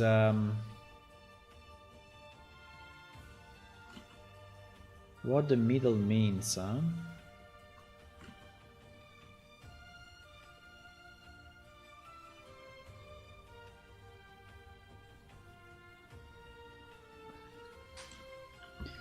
So I'm thinking if we should have just a floor plan. Yeah, I don't know, but because is it really meaningful to create a room with these pieces if at the end you know that the room is 3x4 and we can just create one piece? At least there is no separation, right?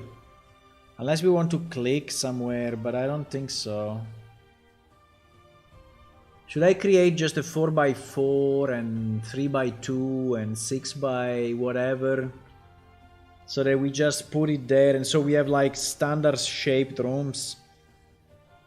Maybe not now, but but I will do it because anyway it makes no sense to create, to create a million of these things like this as different static meshes when we know we only need one, right? So I should create what, like a 2x2, 3x2, and that's probably already good. And then the rest is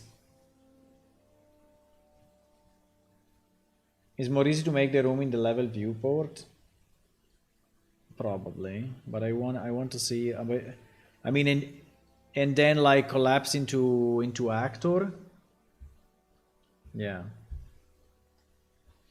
probably it is. But you know what? I think I want to do this change. I think I want.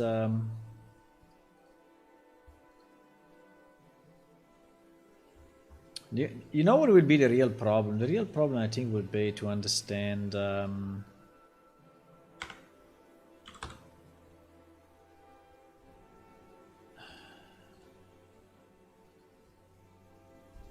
Wait a second, Wait a second.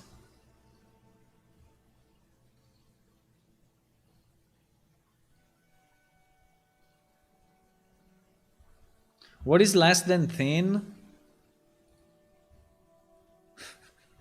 Because now we need to call it something that is less than thin. Real thin? Okay, we'll call it real thin. It's actually sitting on the ground. It's sitting on the ground. So how do I ensure that I'm not messing up the sides? Because the sides is extremely important, right? So if I take all the top, I do correct face UV, and then I move them down to, instead of 2, I move them to 1, and I assume that Blender is doing his work, right? This will be the one base real thin, right?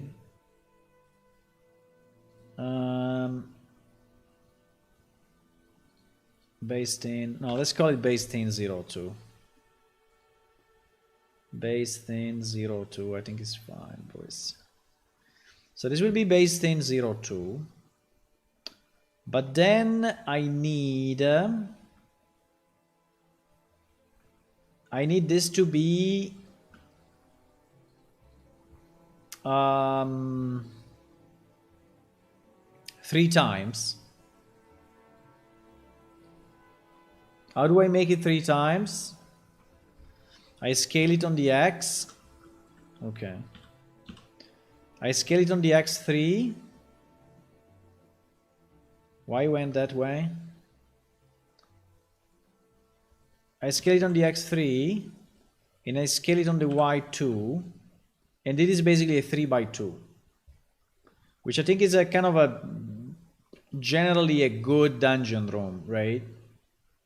There is generally a good dungeon room. And then maybe we can work around. They also do a 2x2. Maybe, I don't know if a 2x2 is really used, but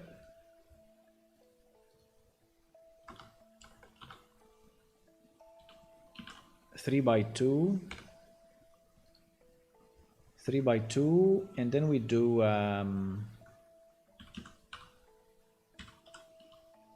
oops.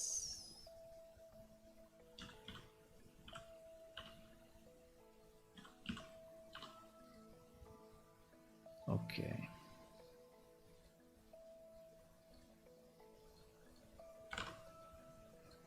And we do a 2x2 and a 3x2, right?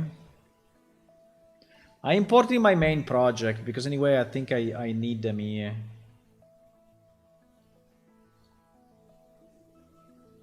Actually under floor.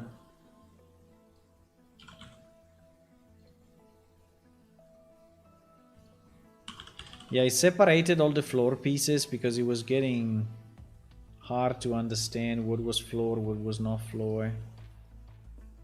So we import base thin 2, which is actually the small. And hopefully... Wow, look at this zoom in the pixels. And hopefully we can just assign him the same guy, right?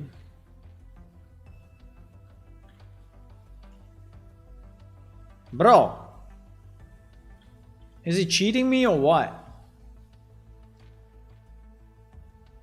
Doesn't work with scale?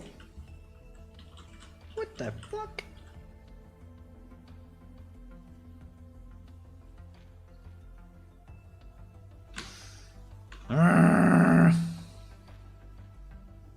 Why?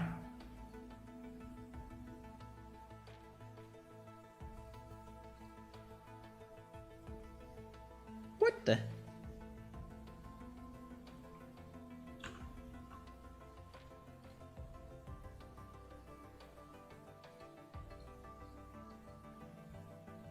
What?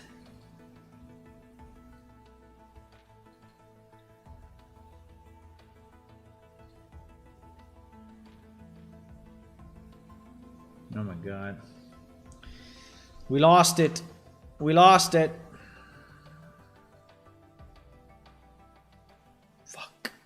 So also the others are wrong. Okay, okay, okay, okay, okay. Okay, okay, okay, okay, okay, okay. I did a... okay, never mind.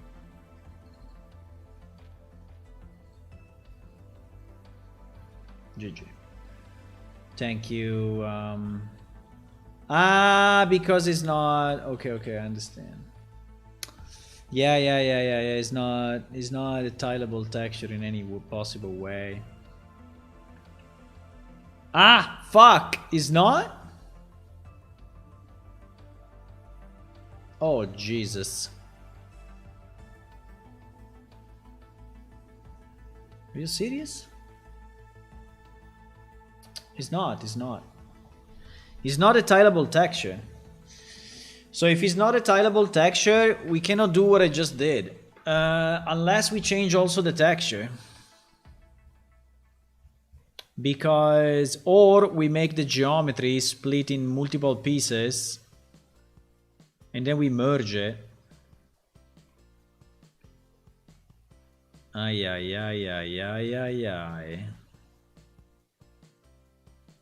Fuck. Okay.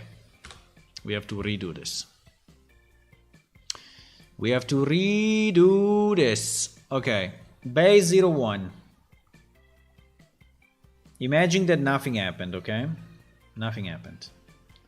Nothing happened in the last 10 minutes or 6 minutes. Nothing happened. Nothing happened. Nothing happened.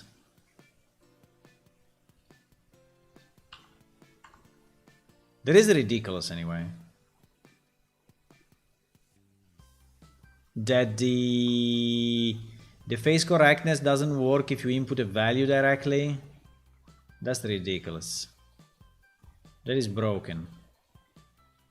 But anyway, fine. That is absolutely broken.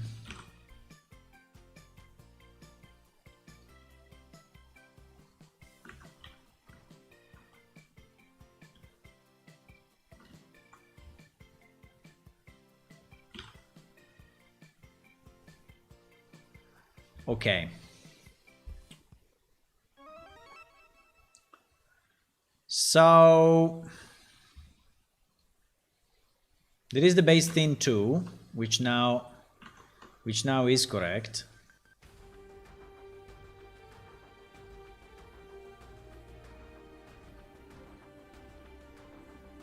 Okay. So now this is correct and it's only one layer. Right? It's only one layer. Now the base thin 2, so now to do that one, the only chance we have is to do this.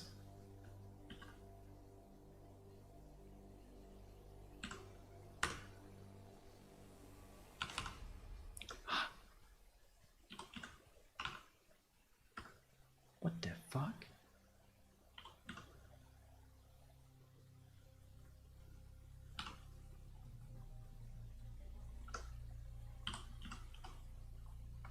Really?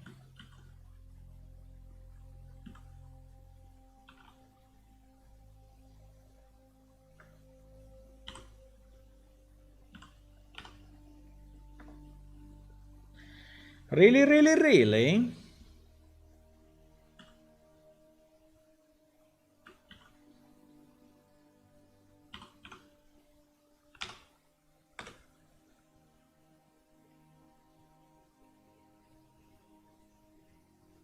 Now, the wall positioning of everything and whatever else, I mean, that is kind of weird, but fine.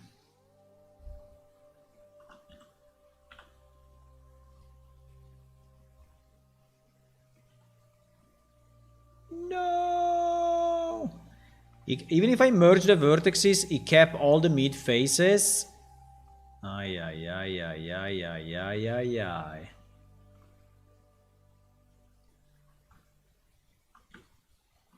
Seriously, seriously?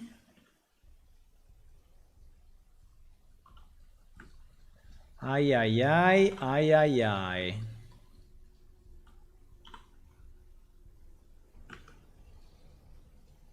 Ay, ay, ay, ay, ay, ay.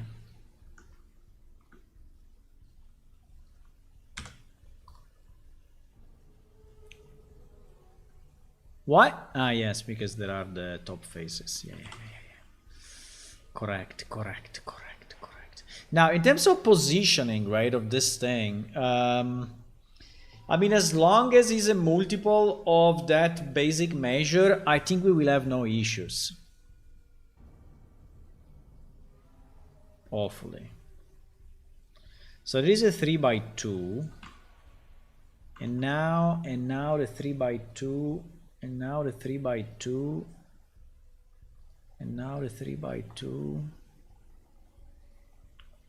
And now the 3x2 should work.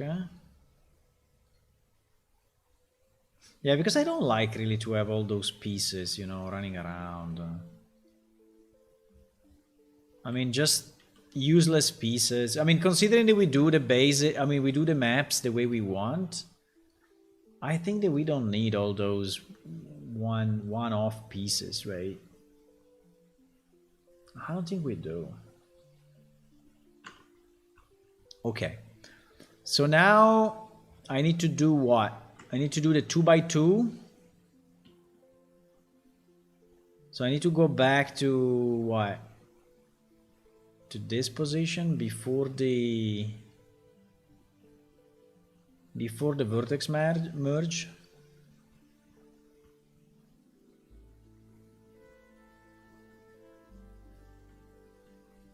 Yeah.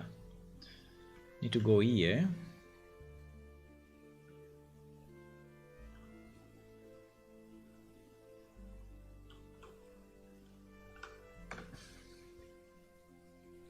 Okay.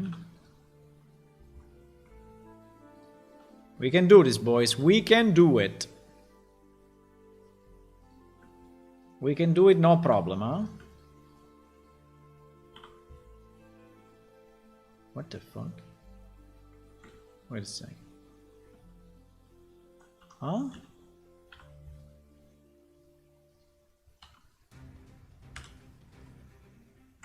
Hmm.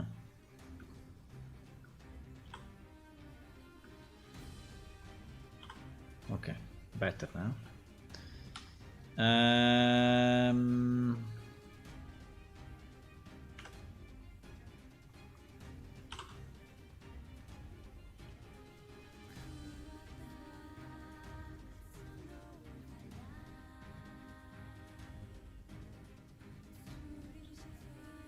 Okay.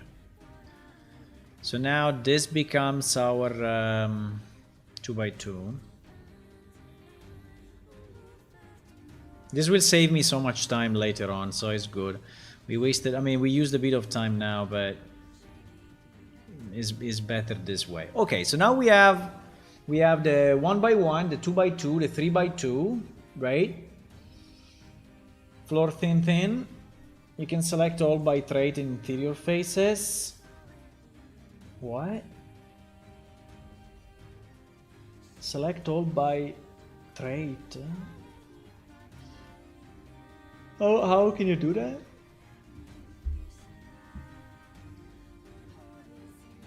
How can you select all by interior faces? Okay, so now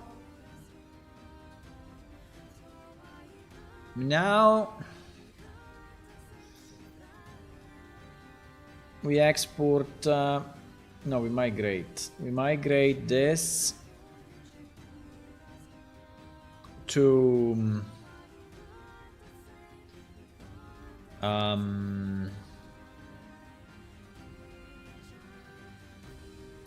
this other beautiful project.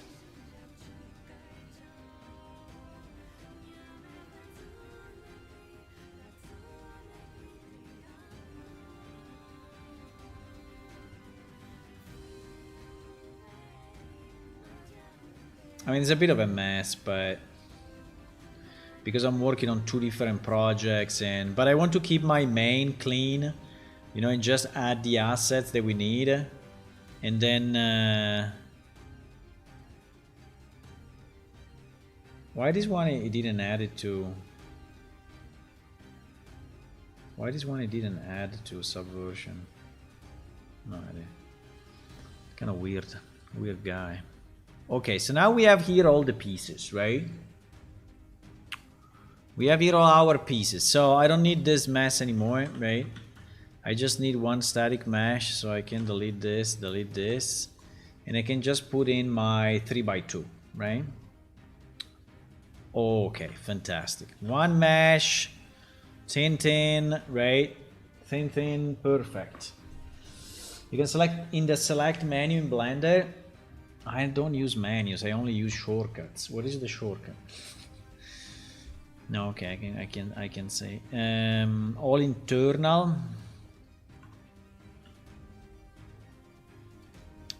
Select interior faces. Don't think so. But anyway. Yeah, I have to try with that example. Add real interior faces, but good. It's a good point.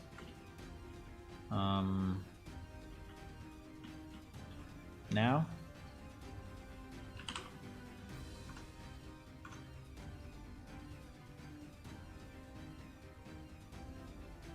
Select all trade interior faces. Mistakes have been made. Nah, it doesn't work. It doesn't work. Like, he's considering this an interior face? How is that an interior face? How? How in the hell?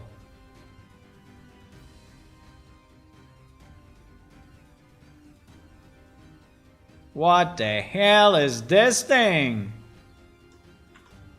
Okay, anyway. Now that we have this, right? What do we do? I don't know.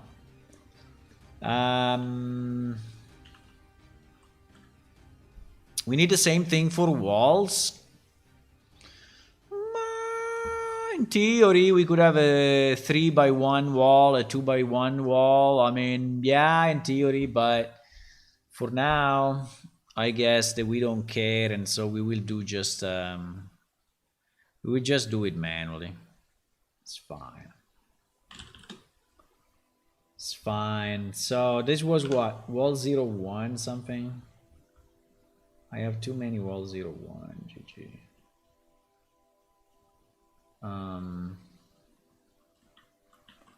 So now with a 50 thingy, I'm going to put it here and do that, right? And say, that's nice. Oh, that's good, huh? Cannot duplicate this guy though. With the alt, it's not working. That's very annoying. But anyway, I duplicated few times. And yes, at the end I will do probably the triple walls as well. Just because I don't like wasting meshes. I really don't like wasting meshes. I really don't like. So what do we do now? We say, oh, we have a thing here, we have a thing there. Fuck, I deleted it.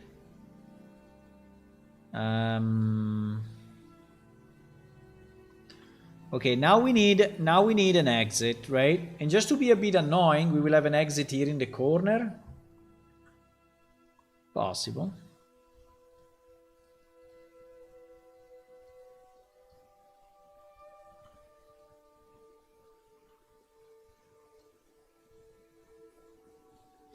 Just to be a bit annoying. So we need what?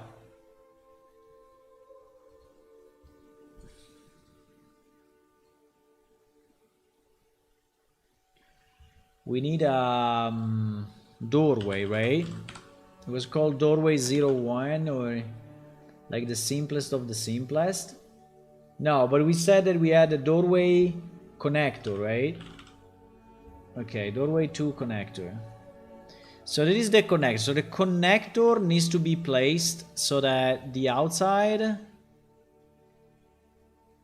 is the one without anything, right? Like this. And the inside is the one with the real nice thingy. I already see a problem here. GG. Let me see. I think it's broken already. I think it's already broken, guys. Already broken. No? Well, I think it's acceptable. I mean, it's not the best, but I think it's okay. I think it's okay. It could have been worse, you know. It could have been like this, right?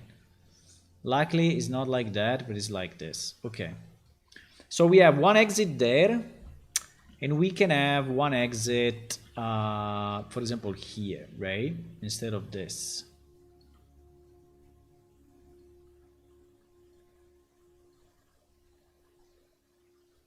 I will do the 2x2, 2x1, because it's so stupid otherwise.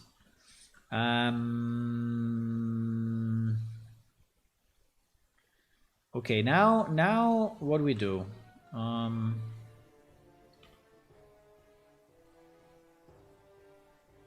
Okay, now we have a room with 2 exits, right? Well, first of all, we need the roof, because we don't need the door. I mean, the door cannot be... and here is where the 3x2 is coming into... oh my god, I put it there. No. Okay, I will duplicate this.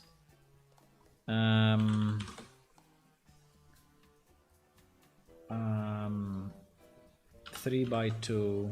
Yeah.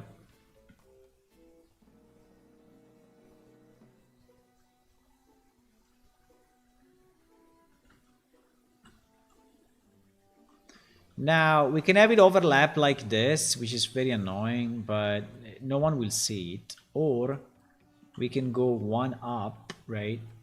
And it will be like this. But it will take one more space, right? That I don't know. For now, let's put it up, but we have to think what happens on the next level, right? Maybe your points aren't merged? Yeah, probably.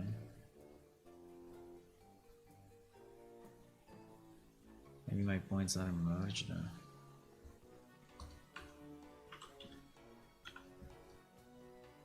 No, they are merged. They are merged. They are merged, my friend. Meow, meow, meow, meow. But anyway, don't worry. It's fine.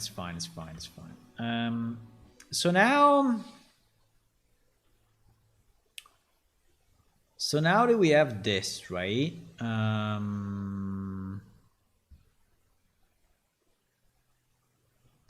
The bottom is different than the top.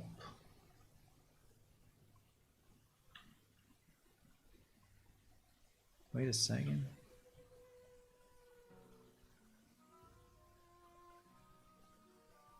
Oh yes. The roof is different than the top. Okay, perfect. So it can be used as a roof, which has one texture, and its bottom, which has another texture. Fantastic. Okay, now we have our room, right? Without lights. I mean, we could also place a light if we want. Oh, we don't have the light. No! The light...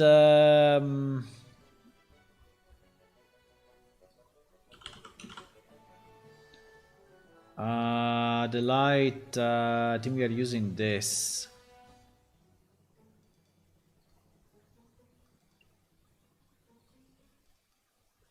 I think we are using this.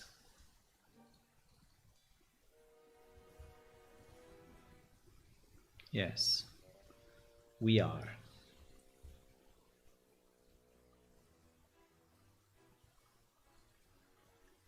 Oh, wow.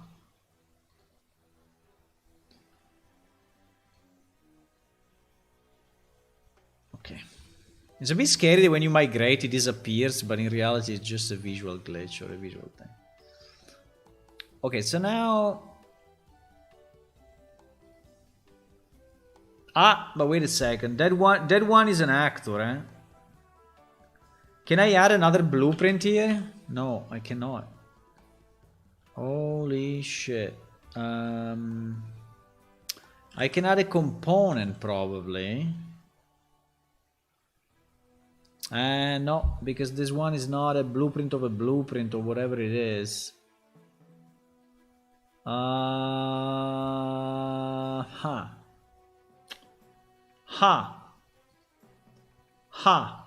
I cannot. I cannot.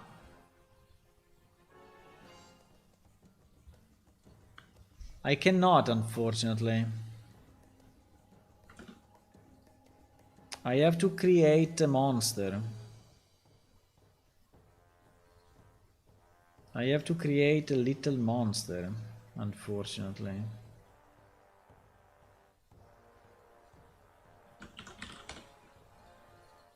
Because I never understood exactly how this works because I never used it in my game, right? But actually, if you do...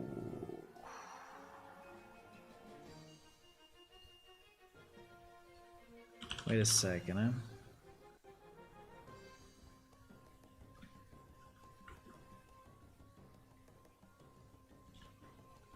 If you do this, and then you say... And then you say what?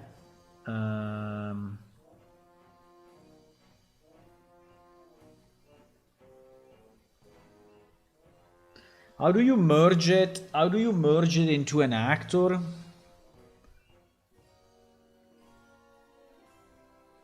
There was a way. No? There was a way.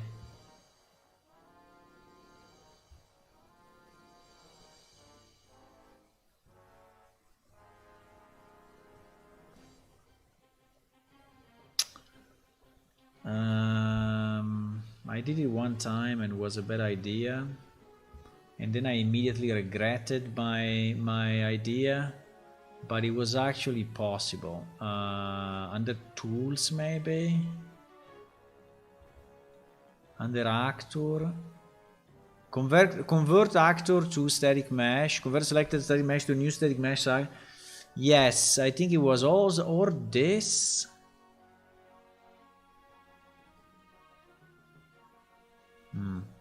Or merge actors. This one. Merge, simplify. Merge the subtraction components to generate a single mesh. No simplification past the point we generate static mesh and open it down back at texture.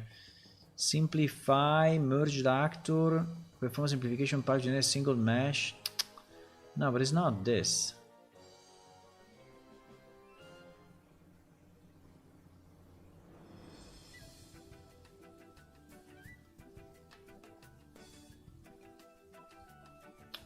Huh?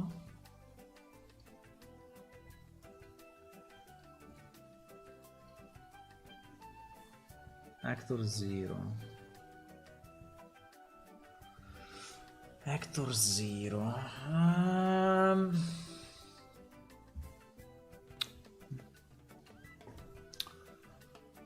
Wait a second.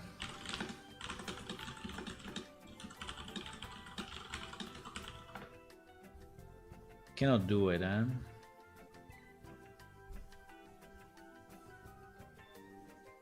Actor Deception.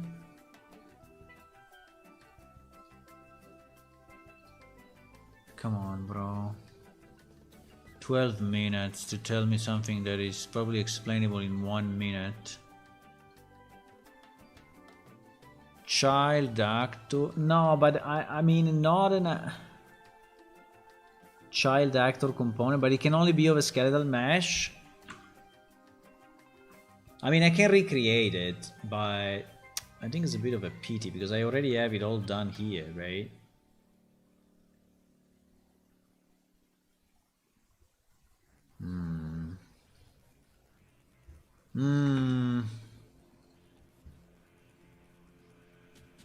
It's kind of annoying.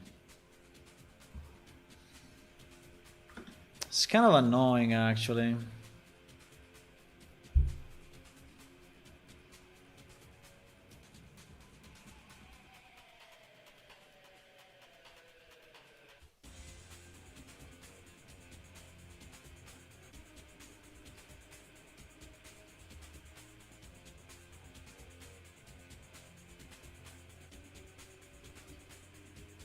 There's this guy.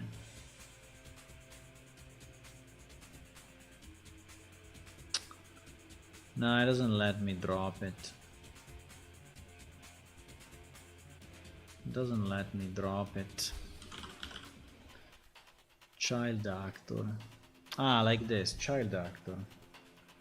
So also if it's not a static mesh? Okay.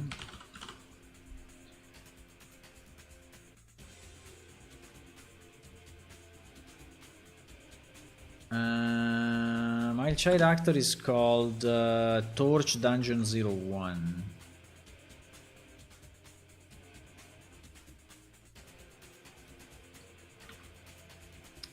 I cannot select it though.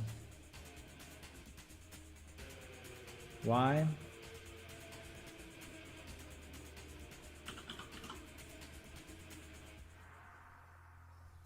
Torch 01. The problem is that Torch 01 is only a static mesh. Ah no, actually it's a blueprint.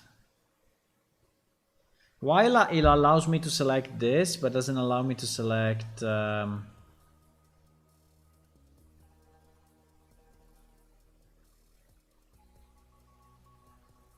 I think it allows me only to select the static mesh. No, Torch 02. Why it allows me to select Torch 02, which is actually a blueprint, but not... No, it doesn't let me. It doesn't let me do it.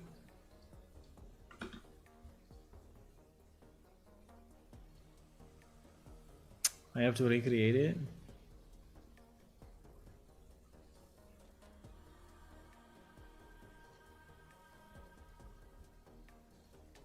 No, it doesn't let me do it. I'm trying to put a blueprint into another blueprint. But actually, I think the child actor works only with probably works only with skeletal meshes.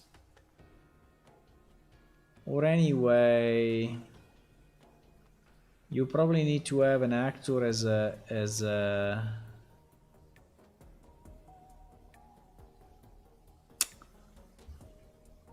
it's anyway pretty shitty anyway. Okay, I can recreate it, which is probably also cleaner somehow, but I mean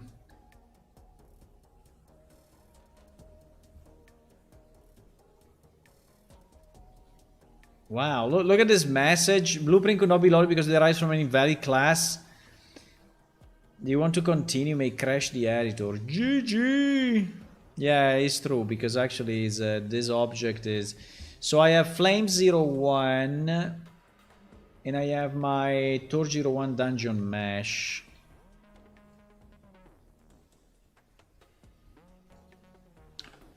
So actually I will have to...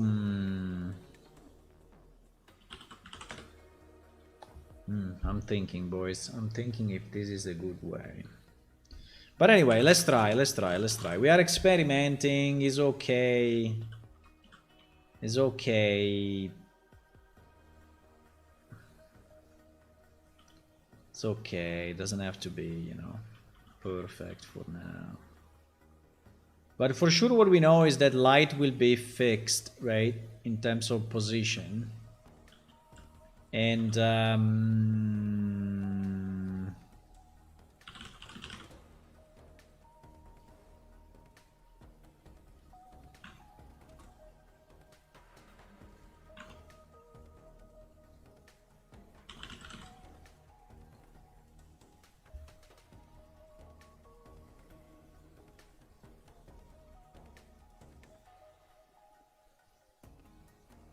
why I cannot see?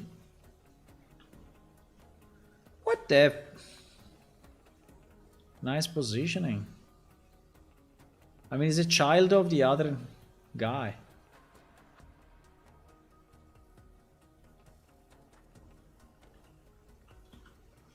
Okay. Plus, we need the light. That in the other thingy is just a point light. Can I copy and paste? No, that would be too nice. Maybe I can. Paste. Yes. You cannot be a child of a torch though. Okay. Fine. Okay, so we also have our light. Okay. So we have the light, we have the torch, we have the particle, we have the walls, we have the roof, we have everything, right? This thing is a beauty. It's an invalid class. Yeah, but it doesn't even let me put in the other ones. But anyway. This thing is a beauty. So now... now is a tough question, right? Because okay, this is one of my rooms. Right? This is one of my rooms. And how do I mark the connection points? And even if I mark them, then how do I scan them? Well, I scan them just by searching all the components inside this object of a specific class, right? So probably the best is that I create a new class, right, for the connection. That would be the best. I create a class for the connection and I attach it. Or we just add a box, you know, like a collision box or whatever. You use sockets. There is no socket. There is no socket. Sockets, I think you can put them only in skeletal mesh. But I can create, I don't know if there is a dummy object, but I can put for now just a box, like a collision box. But I will create an object. What was this guy using? Was using what? For the...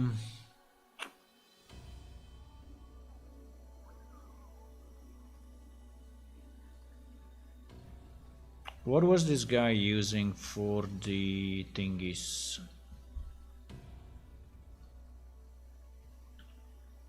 What are this? Ah, they are other blueprints. Ah, okay, they are specific blueprints.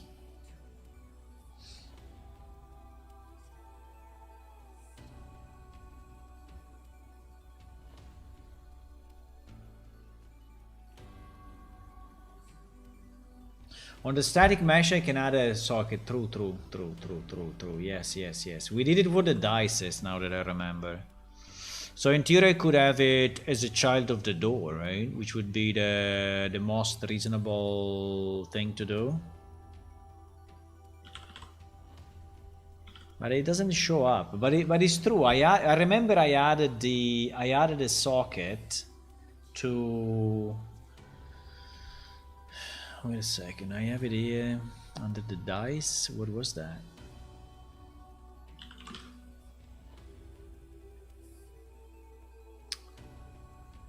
Dice.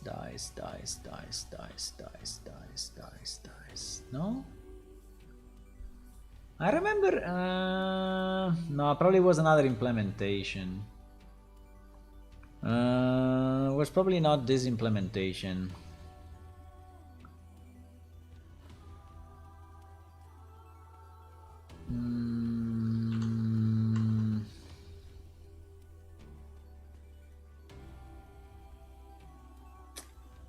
No, what do I remember I did it, but are you sure that is also for static? I remember the dice that we did with sockets. I'm sure we did it, but I don't remember if that was actually loaded as a skeletal mesh.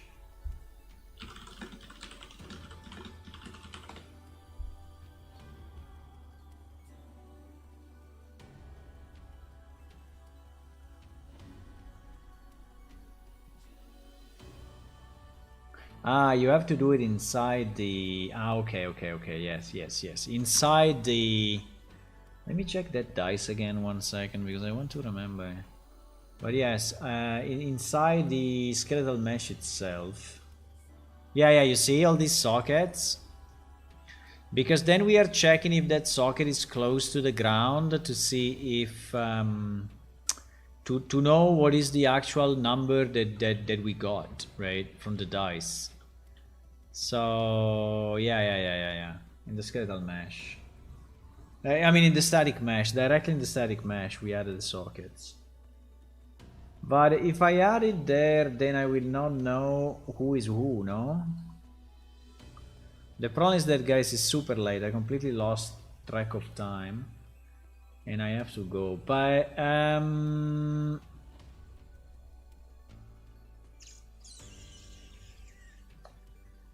I mean, in theory, I can derive all the doors from a different class or something. Or I can just create, you know, a dummy thingy that I can put in the scene. Well, no, it's not in the scene though. It's in the... It's strange that you cannot have... I mean, in theory, again, I think we can have a box.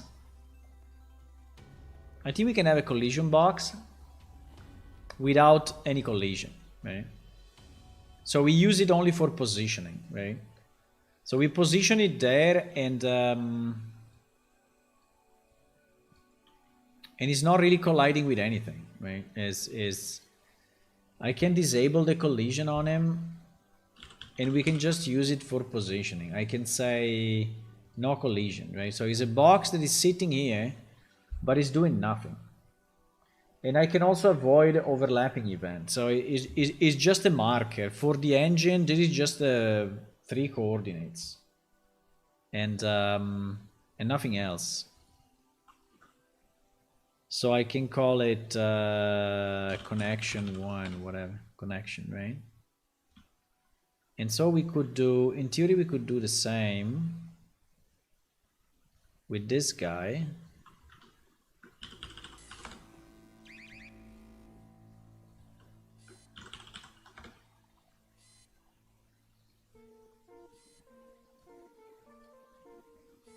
Right?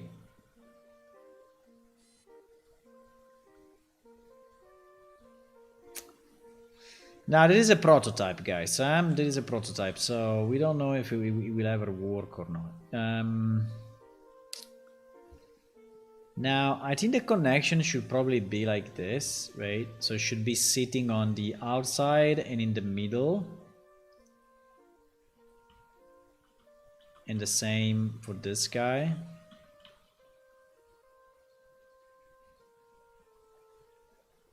right? Should sit there, because then we will have to match. Now, the only thing that I don't know is how I will rotate. I mean, how do I know how to rotate the other piece? That I don't know. Because this guy was using a bit of a trick, right? Well, more than a trick. So he basically knows the position of each one of these pieces. And so he knows that if this one is north whatever, this is south whatever, he has to turn it 180 degrees and attach, well, in this case no, but and attach it, right? So he basically had positions, known positions on each of these guys, and he was like comparing them. In our case, if we make it like free form, right? How do I know? Well, I still have the relative position compared to the center, so assuming that the center is here, I can say this connector is +2, 0, and this connector is -2, 0, and so I have to move a 4, right? Something like that. I don't know. That's kind of a weird thing. I mean, we need to think about it, but I really need to go now. So thank you for watching. I will just jump into the bed and try to sleep instantly. Thanks for watching, and see you tomorrow evening, 9:30 p.m. European time. I think we did a lot today, at least in terms of exploration and understanding, and I'm pretty happy about that. I think we have a way forward, which is the one that is on the wiki. By the way, our wiki is public in case you want. It's PS Wiki. If you search PS Wiki on Google or Plane Shift Wiki, you will find it. I think we wrote down a few things here, which is good. And yeah, I will see you tomorrow. Bye bye. Bye bye. Bye bye.